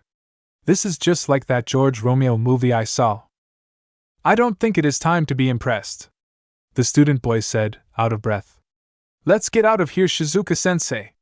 Hold on a second. Let me take all the stuff I can carry. Shizuka replied as she reached in the medical cabinets. I hope Naruto-kun is okay. She mumbled to herself so no one heard her. You were thinking how she knows him. Well, we have to have a flashback. The first time she had seen him was when she was working on her table near the window. It was third period and Naruto was at the ground going through his taijutsu katas shirtless. She was just passing by the window when her eyes fall on him and her breath hitched. It was not because she saw Naruto's perfect body but the number of scars that are present on his body. There was a long scar going from his right shoulder blade to his left of the stomach. One straight down from chest to waist like he was cut open. Round scars like impaled by something blunt. Rest were not so big scars. Scars of when one was impaled with bladed weapons. But they were spread on his back too, they were long, almost covering his whole back. Holes like scars on arms at various places, like used to hang him somewhere. Oh my, what would have happened to him? But what made her scare were his eyes. They were empty like he was some faraway place. Slowly she took in his features. His deep blue eyes, his whisker-like marks on his face cute. She stopped her train of thought, blushing profusely at that. Slowly she took in his body, which was pretty much perfect except the scars. It was like he was sculptured from stone. There were all muscles but not buff. They were like a perfect structure, which was a result of using chakra to enhance muscles. As she again gazed at his face, she come to a knowledge. He was looking directly at her with his emotionless gaze. She wanted to turn away but can't. It's like he has caught her in an illusion where she would just see the blue ocean which were his eyes. Then his eyes softened as he smiled his lazy smile. Shizuka blushed dark red as she quickly turned away from the window. Her heart was pounding relentlessly. Oh no, he has seen me checking him out, and he smiled. Now she was as red as tomato as various thoughts ran through her mind, some of which were not so appropriate. After a few days. So, you want me to be an intern for you, Marikawa-sensei? Naruto asked with his bored expression. Yes. The buxom blonde said with a smile. After that day she had tried to get some information about him, which was rather easy as he was most famous. She heard a lot about the boy from students and teachers alike. It seemed that they were right. As the school nurse, I know a lot of the medical field, but I seem to get lost a lot with other subjects. Eh? Well, I will help you with this, Naruto said with a smile. But one condition, she faltered. What would we ask of her? Many incoherent thoughts again invaded her mind, but she shook her head, but there was pink tinge across her face. She stares at him intently, leaning forward. He looks serious but suddenly smiles at her his closed eye smile. Will you let me sleep here? She face faltered hard with a large blush. Her thoughts were not pure. But she should have expected it. All students say he is best in everything he does, studies, sports, management. He is kind, gentle, don't bully anyone, but the most stressing trait of him is that he is completely lazy. He would miss most of the classes, even the sports ones, so that he could sleep somewhere. She slowly lifted herself from the floor and laughed nervously. That's all right. Naruto nodded with a smile. Well, you can ask me of anything, I will answer you. I am pretty knowledgeable for book smarts. She nodded happily while giving him a hug. Thank you, Naruto-kun, she squealed. Naruto chuckled as he patted her head. And for some reason she felt good when he shows that affection as a warm feeling enveloped her. She let go a bit reluctantly. Do you know some of the medical field? Shizuka asked, very interested in knowing what he knew. Yeah, my mother taught me some simple stuff like first aid and making natural medicine from herbs, something like that, he said casually. Oh. Would you teach me, huh? She asked with a ditzy smile. Naruto chuckled. This woman Naruto has come across has a very pure soul. Her body is that of an adult woman, but her spirit is like that of a young girl. And Naruto has decided he would not let anyone taint her spirit. Of course, but you will have to teach me too, Naruto said, trying to sound little excited to make the woman little happy. Shizuka smiled widely at his response. She also heard that he is a detached guy and have very few friends. Taking a closer look at him, she thought he is everything she could ask for, but she sadly shook those thoughts away. While she may be lonely, she could not do that, could she? Maybe, but for now a friend would do. Naruto-kun, will you be my friend? She asked timidly. She has only one more friend who is out of country most of time, while all other are just passing acquaintances. Naruto smiled lightly, of course. So that's how their friendship start. After that, Naruto would spend a few hours in the infirmary lazing or sleeping, while Shizuka will ask for all type of things. From general information like what's going on around the city, new medicines to clothes, even undergarments. Well, last one she has asked to see if she could get a reaction from the blonde, but all she got was a raised eyebrow with an answer. Well, I know few shops which sell them, if you want I can come with you. So at last her plan failed and she was the one who got embarrassed. Naruto helped her to understand the normal things which often torment her. But still she behaves like her ditzy self but understand a lot of things. So would not be bullied. Well, that stops when others come to know that she comes under Naruto's circle. No one dared to say anything to her, such was his presence to evil people. Shizuka has come to know about this from some rumors she overheard. She was inwardly happy that people were relating her to her Naruto. Wait, her Naruto, that feels so right. Once she has asked, Naruto-kun, how is you able to sleep so much? Naruto blinked as he was sitting in a chair in front of her, elbows on the table while his head between his hands. Well, I do a part-time job at night, so I fulfill my sleep here. Well, that is one reason, but I am lazy from the start. My mother always scolded me for this, he said, smiling a little. She was interested. What kind of job do you do? She asked. Naruto waggled his finger. Bet I will tell you some other time. She pouted. Mao, mean Naruto-kun. Naruto's eyes drifted to faraway look. Shizuka was checking some medicine. When Naruto slowly stood up as he walked over to her, she sensed him approach, looked up to see him standing in front of her. But what entranced her were the emotions swirling in his eyes. Those deep blue oceans which normally only show apathy were now showing emotions, which make her gasp. There was so much pain, sorrow, little happiness which was ripped apart till only a small bit remained. She couldn't get enough of these eyes. She watched as he slowly brought his arms forward. Her heart beat faster as she thought about what was coming. But Naruto slowly brought his arms around her, pulling her in a tight hug. She was shocked the affectionate display from mostly apathetic boy. But when he started mumbling, tears also came to her eyes. No one will hurt you, Shizuka. But we said next shocked her. If anyone make you cry, I will kill him. Her tears stopped as her breath, thinking would he really go that far, for my sake, but from his voice she could tell he was serious. Her inner debate was stopped when she felt wet on her head. Then she heard a choked sob. At this she cried harder. He was crying and for some reason she felt herself to cry too. She slowly looked up as tears fell on her face and into her mouth. But she didn't care. Naruto-kun. Naruto smiled down at her as he wiped her tears. Nothing wrong, old memories, that's all. She bit her lip in debate if to ask or not. She has learned that his past is not the best, so should be approached carefully. As if reading her mind, he said, Don't worry, Shizuka, I will tell you everything, in time. She sighed as Naruto brought her in another tight hug. She sighed blissfully, but after this one thing has cleared in her mind, she has fallen in love with Naruto. Flashback end. Just do it quickly! The student freaked out before the windows to the office broke open and they broke through. He managed to get in front of the nurse and got bit in the shoulder for his troubles. Shizuka-sensei! Get out of here quick! Hey! The nurse said as she backed up, clearly afraid, but putting up her stupid personality. In reality, she was much smarter thanks to Naruto, and she liked that about him. She knew she was not that smart, and he took the time to help her understand a lot. Hey, I'm sorry, what was your name again, please? What? The student asked, not believing what he heard, and his lack of attention got the better of him as he was pushed down, and the undead fell on him as well. They were about to get to the school nurse. She looked scared, but I still have to tell him my feelings, she thought desperately.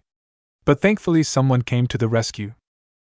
If she remembered correctly, this was one from Kendo Club who challenged Naruto time to time. Siko. Her name was Siko Busujima. She has long and straight bluish indigo hair with a triangular fringe at the front that barely touches the ridge of her nose, and she has bluish purple eyes. Like most of the students, she wears the normal school uniform but with long skirt, even though they do have kendo uniforms. Another notable thing about her is that she had large D-cup fries. Siko easily took them all down in a flash. When the undead were dead yet again, she walked over to the student who had been bitten and said, I am the captain of the Kendo Club, Siko Busujima, a sophomore. What's your name, kid? The kid coughed out some blood and stuttered out, Ishi. Ishi, you did a great job protecting Dr. Marikawa. I commend your courage, she said softly. You do know what happens to you once you get bitten? Do you want your parents and friends to see you like that? If the answer is no, I will end your life as painlessly as I can. But I've never killed anyway before. The boy stared at her for a moment, knowing it was the end for him either way, and smiled weakly. Please do that. As she took up her sword to get ready for this, Shizuka panicked. Wait! What are you going to do? You're the school doctor. I got it, but stay out of it. This young man is going to die with honor, and I am going to make sure that he does, Siko said as she readied her wooden sword. Ishi laid back and smiled before it all went black for him. Shizuka looked on in horror, but she did not have time to grieve because they came in through the doorway this time. Siko looked at them and gave off her sadistic smile. But before she could start, the nurse wailed a name that has haunted her for a long time, which also stopped her in her tracks. Naruto-kun, where are you? Shizuka wailed childishly. You know Naruto-kun? Siko asked, surprised. But we now have to see how she comes to know him. Flashback. Naruto was standing in Kendo Club as of now. Kurama's words were clear to him: things revolve around you, and to change that you have to be strong. He has been practicing his swordsmanship skill at many places, which shouldn't be told. But he has heard that the captain of this club is really strong, so he wants to practice a little too. As he enters, he talks to a passing boy, who looked at him like crazy when Naruto told his reason, but shrugged before going to his captain. Naruto just stared at wall bored. That's when the captain of Kendo Club comes forward and Naruto has a good look at her. Siko Busujima came towards the boy, which could be called a man as he was taller than her. She has heard a lot about him from other girls. He was said to be perfect. They said he was genius in studies, even though missed class, great in sports, manages school discipline, but has a major quirk of being lazy beyond anything. That's why she can't determine his position. How someone as lazy could be perfect. But when she matched his eyes, she stopped in her tracks. She couldn't read them. She was always able to read something, but now all she could see was apathy and determination. But for what she don't know. She shivered involuntarily. Such gaze, which clearly told he didn't believe us to be better than him, such confidence. She shook her head to clear her thoughts. She looked as Naruto's eyes roam over the place before settling on her figure. So you want to challenge me? My name is Siko Busujima. Naruto blinked, still looking bored, as his looks say he didn't want to stay here too long. Yeah, I want to challenge. I am Uzumaki Naruto. Girl nodded before speaking. I accept your challenge, Uzumaki-kun. Naruto blinked olishly. That was pretty fast. They got on the mattress opposite to each other. First bowed both, then the match was started by a shout of start. She settled into her usual stance, while Naruto shifted into a really loose stance. It was the mix of the original and his laziness. Both stared at each other for a few moments. Suddenly she charged. Naruto remained at defensive, as he, instead of blocking her attacks, he let them hit at an angle which greatly reduced the effect in compared to normal style. This goes for a few minutes. She was surprised with his simple yet effective move, which showed that he was not any random man who wants to pick a fight. She again gets on offensive, but result was same. She was attacking, he was deflecting. As he was fighting her, he noticed that she had a serious face on, which she usually had when fighting, but there was one time when he saw a spark in her eye when someone was about to give her a challenge. However, that died when she beat that person. Maybe he can provoke that side and really see what she could do. He felt that she was holding back, a lot.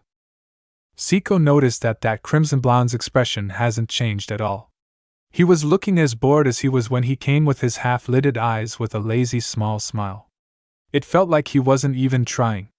Normally, she was a nice person to everyone, concerned about their well-being, but that smile provoked her other side. Her sadistic side. He was holding back like she was, and she wanted to see how strong he was. Like that, the shift happened. She gained her sadistic smile as her eyes showed her bloodlust. She strikes came more rapidly and with more force. His eyebrows rose at this. Naruto had to admit she was good, and man, she was strong. He actually had to tighten his grip around his kendo stick, which is a great accomplishment if you take in his physical properties.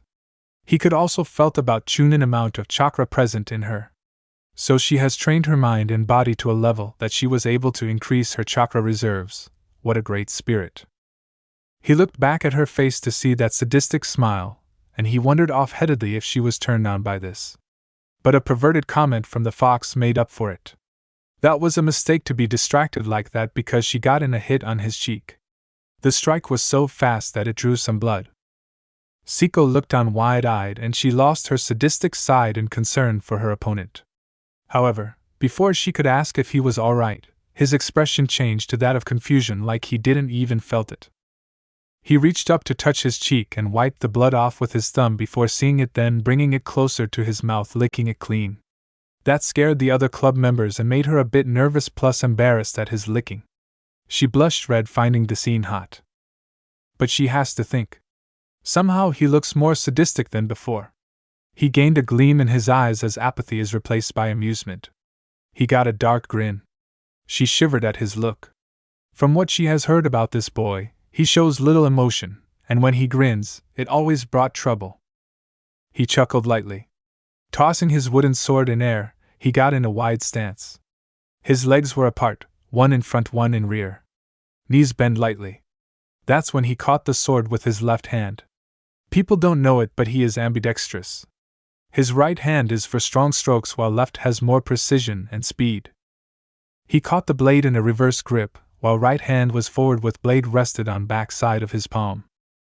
Siko stared at Naruto in surprise. His stance has completely changed, but which style does it belong to? By the looks of it, can't be a no-name. Her thoughts were interrupted. Red eat. She blinked and he was upon her. But thanks to her years of training and hard-earned instincts saved her, as she raised her sword to block a low swipe. But to her surprise her sword rattles a little. He then revolves to the right while switching his grip, now come down with a downward swipe, hitting his opponent's sword a little up from before. Now her sword was shaking, however she holds the blade in basic stance. But before she could move, he again revolves, this time from left. He hit his opponent's sword at the tip of the wooden blade. The force behind the attack makes her hand shake as she was pushed to knee with the last attack. Before she could do anything he was upon her. As she looked up, his sword was inched away from her head. Her eyes widened as he whispered, Uzumaki Kenjutsu Yurei Satame Masatsu, Uzumaki style shake to obliteration. The entire club was silent. Nobody made a sound. They were too stunned to do that. Their captain, who has not once lost a match, was on her knees. Just then the blonde chuckled as he removed his sword. The girl has not stood yet. Squatting down in front of her, he brought his right hand forward, flicking her nose. At last this broke her from her stupor, as she closed her eyes from sudden pain. Naruto again chuckled. You are good, actually too good for our age. She blushed a light red. I can tell that you spend lots of time in it, no? She shyly nodded. Naruto smiled fondly at her. But she saw in his eyes that he was remembering something. He patted her head. Keep it up and you will be great in future. She couldn't say anything. This boy no. Man has come here, then annihilate her. Now he was patting her, and all she could do was blush a cherry red. He slowly stood up, she followed his every movement.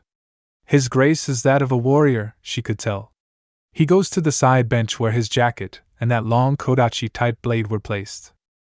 He put the wooden sword on the bench while putting his jacket on and tying his blade to his waist. He said, Sorry about the wooden sword, as he started walking for the exit. Now she has collected herself enough to stand up, as he said over his shoulder. I got carried away a little with the fight. All students blanched at that while thinking he annihilated Taicho, and he said a little. But Siko's thoughts were different. What do you mean? She asked, confused at his sudden apology. Naruto stared at her with one eye over his shoulder, amusement and little mischief dancing in his eyes. He chuckled and just started walking. I will meet you later. With that he was gone. But his last statement made Siko think like he knows she would come looking for him. Maybe she would to persuade him for the club or other reasons. Her inner argument was stopped as she heard noises of cracking wood. She looked around for the source, while all were looking for the voice too. As the voice continued, all eyes fall at her hand. She blinked and looked down at her hand. And to her shock, there was slowly a crack coming down from the edge of the sword to downward. It continued till it reached the place where Naruto has struck first. Where noise increased as finally the sword broke from the middle, falling on the ground again, splitting into two pieces. Her eyes widened in shock, awe and fear at what would have happened if she was struck. What the H, he broke my sword. All other students were silent, and were sweating while turning blue. Having the same thought, what is he? But now she knew why he said they would meet again. It was then her relationship with the blonde built up. After a week.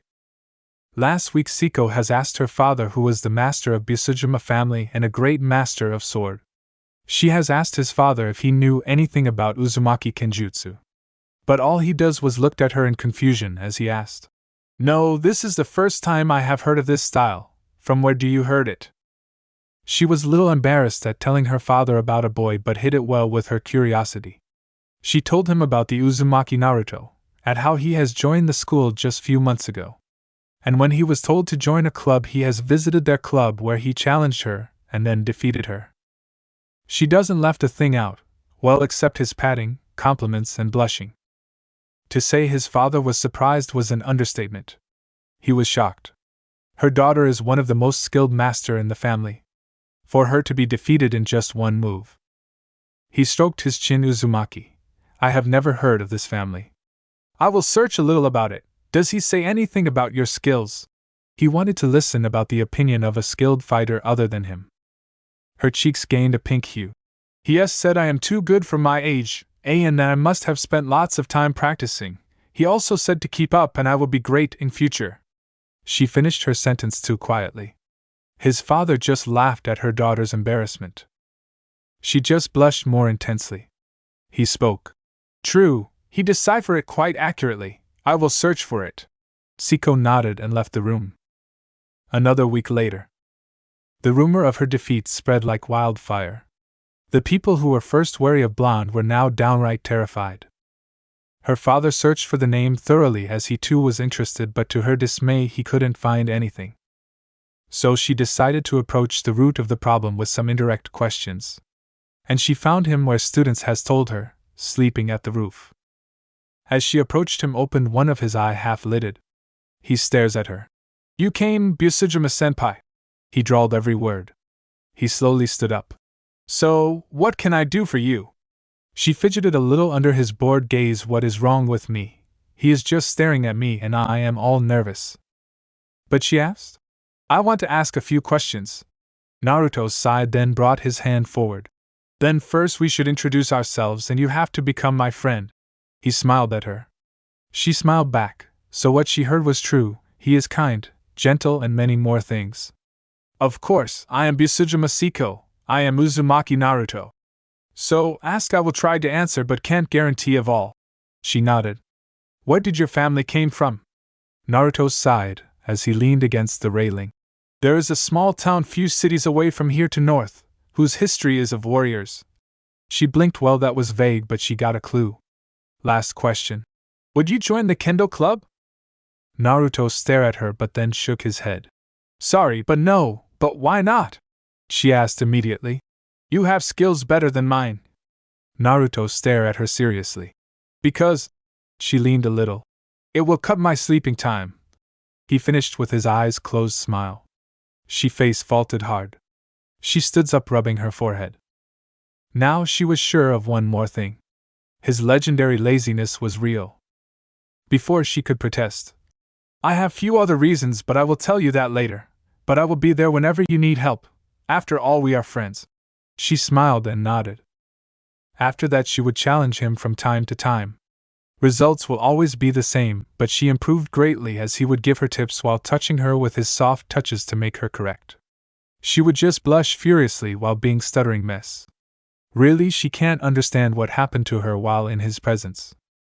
She had also heard that he was an enigma, and no one knows about his past. But she didn't ask as they said it was painful by the look of it whenever reminded. And at last she was spending her free time with him, resting at his secret places, which were amusing to say the least. Like a tree. She would sat beside him as he lay on the bench, all the while fingering her skirt so that someone wouldn't get a peek. With him she felt at rest that all will be all right. That he will be there for her. She was also able to force him to be her partner in the coming tournament. They have reached the final with relative ease. Her with her normal style, while his with his lazy stances. Judges' sweat dropped at his attitude. They think he won't last a match. But to their surprise, Blonde don't even get a hit. His reflexes were excellent, as was his speed. He will evade every attack at amusing angles. He even did the handstand. Then he will finish with single attack. But real thing came at end. They have reached the final. Naruto has watched her every match intently. She would blush every time she caught his interested gaze. She knew that she has feelings for the blonde warrior, and with time they will only increase. He was just so nice. Taking care of everything for her, helping her where he can. She was starting to feel like he could solve her every problem, and she could rely and trust him for whole life. As she was returning from stage after her last and finals when Naruto passed her whispering, "You were great up there." She blushed a pink shade. All other club members know that she has feelings for him but dare not to say anything. They were scared shitless about what would happen to them if they do. But still giggled perversely among themselves. They all have arrived to see the tournament and cheer for their team. Which they did pretty hotly if the huge banners and all the shout was any proof. As Naruto climbed the stage, he looked at his opponent in boredom. He was guy with black shaggy hair, tall structure but still little short than him. His muscles were buffed, and he has yellowish skin. Who got tick marks at seeing his bored look, but then smirked. "You know, after we won this tournament we will take your girlfriend," pointing at Siko, "over there and have fun with her while you will be in hospital moping at her loss, that you won't be able to do anything."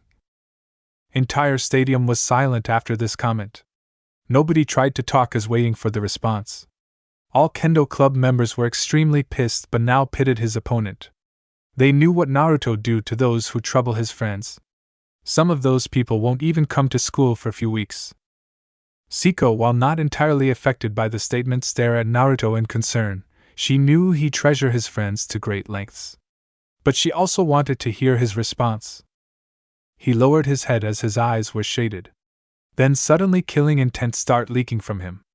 It wasn't enough to make him unconscious, but at least that he was shaking like a leaf.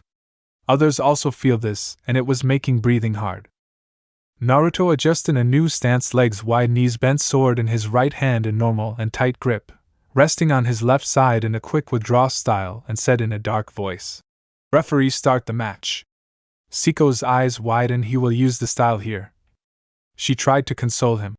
"Naruto-kun Cal." But she stopped mid-sentence as he glared at her, which clearly said her to shut up, and that she did.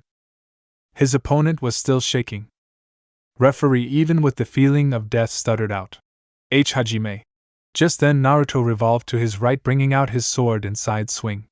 He channeled a large amount of chakra in his arm as well as invisible coating to the sword. He exclaimed in a little loud voice than normal, "Uzumaki Kenjutsu Fukushu no Kibetsu, Uzumaki style, vengeful scorn." His opponent brought up his sword to block. But to his shock and dismay, Naruto broke it like a twig, then it continued on its path, which seems like slow motion, and connected with his right upper arm. There was sound of crunch and cracking. His arm bent to a new angle while Naruto's was not yet finished. He pushed hard. There were more cracking sounds. With that he was sent flying towards the judges and crashed into the table. All people stare at the scene in stunned silence. Their eyes fell on the boy who crashed into the table. His right arm was bent to unimaginable angle, and bone was sticking out. His right side of ribs was also caved and maybe 3 to 4 broken. Blood was leaking from his arm and chest. Naruto's voice finally broke the ice as he said loud enough to that man's other friends to hear, "Any of you even come near her, your parents will be picking up corpses." Naruto glared at them with his eyes now with slits. They shrunk back in fear and furiously nodded. Naruto then tossed his sword to the referee, who looked at him confused. "Check that sword, so you won't say I cheated." Referee nodded. That could be a problem. Naruto sighed as he turns and left the stage while running a hand through his hair. Suddenly all started cheering. Kendo Club members were at heaven as they could boast of their victory at tournament, as well as news story of Naruto for school. They were almost giddy to scare the bullies with this story. And no doubt this will be in news tomorrow. But Naruto didn't stop there. He quickly exited the stadium while picking his bag that he brought with him. Siko was too stunned to respond. HOTD did that for me. Finally she came out of her stupor at the shout of her club members. She saw her friend exiting the stadium. So she ran after him. As she ran in search of him, she heard sounds of breaking glass in the restroom. She rushed in there, not even caring that she had entered the gents' restroom. What she saw almost made her cry, but she held it in. Glass was broken and there was blood on the floor, and Naruto's right hand was dripping blood, which shows that he broke the glass. Naruto-kun! Naruto, who was till now staring at the ground, he looked at her. She was shocked what she saw. There was grief, pain and sorrow in his eyes, but not a little speck of happiness. He looked so vulnerable right now. Siko. She has come here to argue with him, but after seeing his condition, she can't bring herself. Are you okay, Naruto-kun? Naruto beckoned her to come near. She hesitated for a split second, but her resolve to ease her friend easily overrode her hesitation. He has opened his arms, and she knew what he was gesturing. She knew Naruto was not a pervert, but this is her first time hugging a boy, but the vulnerable expression made all her hesitations fly away. As she strolls forward, Naruto brought his arms around her in a tight hug. She stiffened a little but slowly wraps her arms around him too. That's when she heard him mumble, "Why, you guys are all I have left." At these words, Siko's eyes widened in horror. She knew he only had few friends. Oh no, that M means his family. She didn't want to finish that sentence. How can be world so cruel to a person like Naruto? She hugs him back tightly. Now she could understand him, if only a little. That's when she felt her head wet. As she looked up, Naruto's eyes were shut, but tears were dripping from his chin as they fell on her cheeks and near the lips. Please don't leave me," he mumbled, eyes still shut. She lowered her head and hugs him tightly, pressing her fists into his chest. Don't worry, I won't leave you, I promise." Those words were enough, as he let out a choked sob, then a shuddering breath. Siko don't understand much about her feelings. But she could not leave him, or his already shattered heart will be. After few days, Siko was sitting in front of her father, as a newspaper lay at the tabletop with a picture of a brown shaggy-haired boy who was carried on a stretcher with a broken arm and caved-in chest. Master Busujima stares at her daughter seriously, with a well-hidden curiosity playing in serious mode. "So, you won the tournament?" "Yes, father," she replied calmly. "So, tell me what happened to this person?" She stared at the picture, then at his father, trying to collect her thoughts. Whenever it comes to Naruto, she can't think straight. He insulted me." At this he raised an eyebrow. "And? Then Naruto-kun beat him." He stared at her daughter long and hard. He knows that her daughter holds affection for the boy. But his curiosity gets his better. "But didn't the referee stop him for causing this much damage? Any move, what?"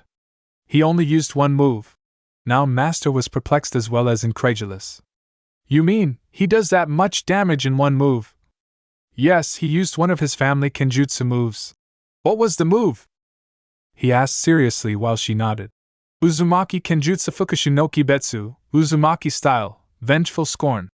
He nodded. He really has to see the tournament recording later on. Flashback end. I promise to never leave him. And I will do just that, not just for my honor but for myself, Siko. Chapter end. Now watch daily exclusive and censored lemon stories and mature content, along with NSFW images, featuring harem girls characters from the fics. Access all this and more on my Patreon. Click the link in the description to explore.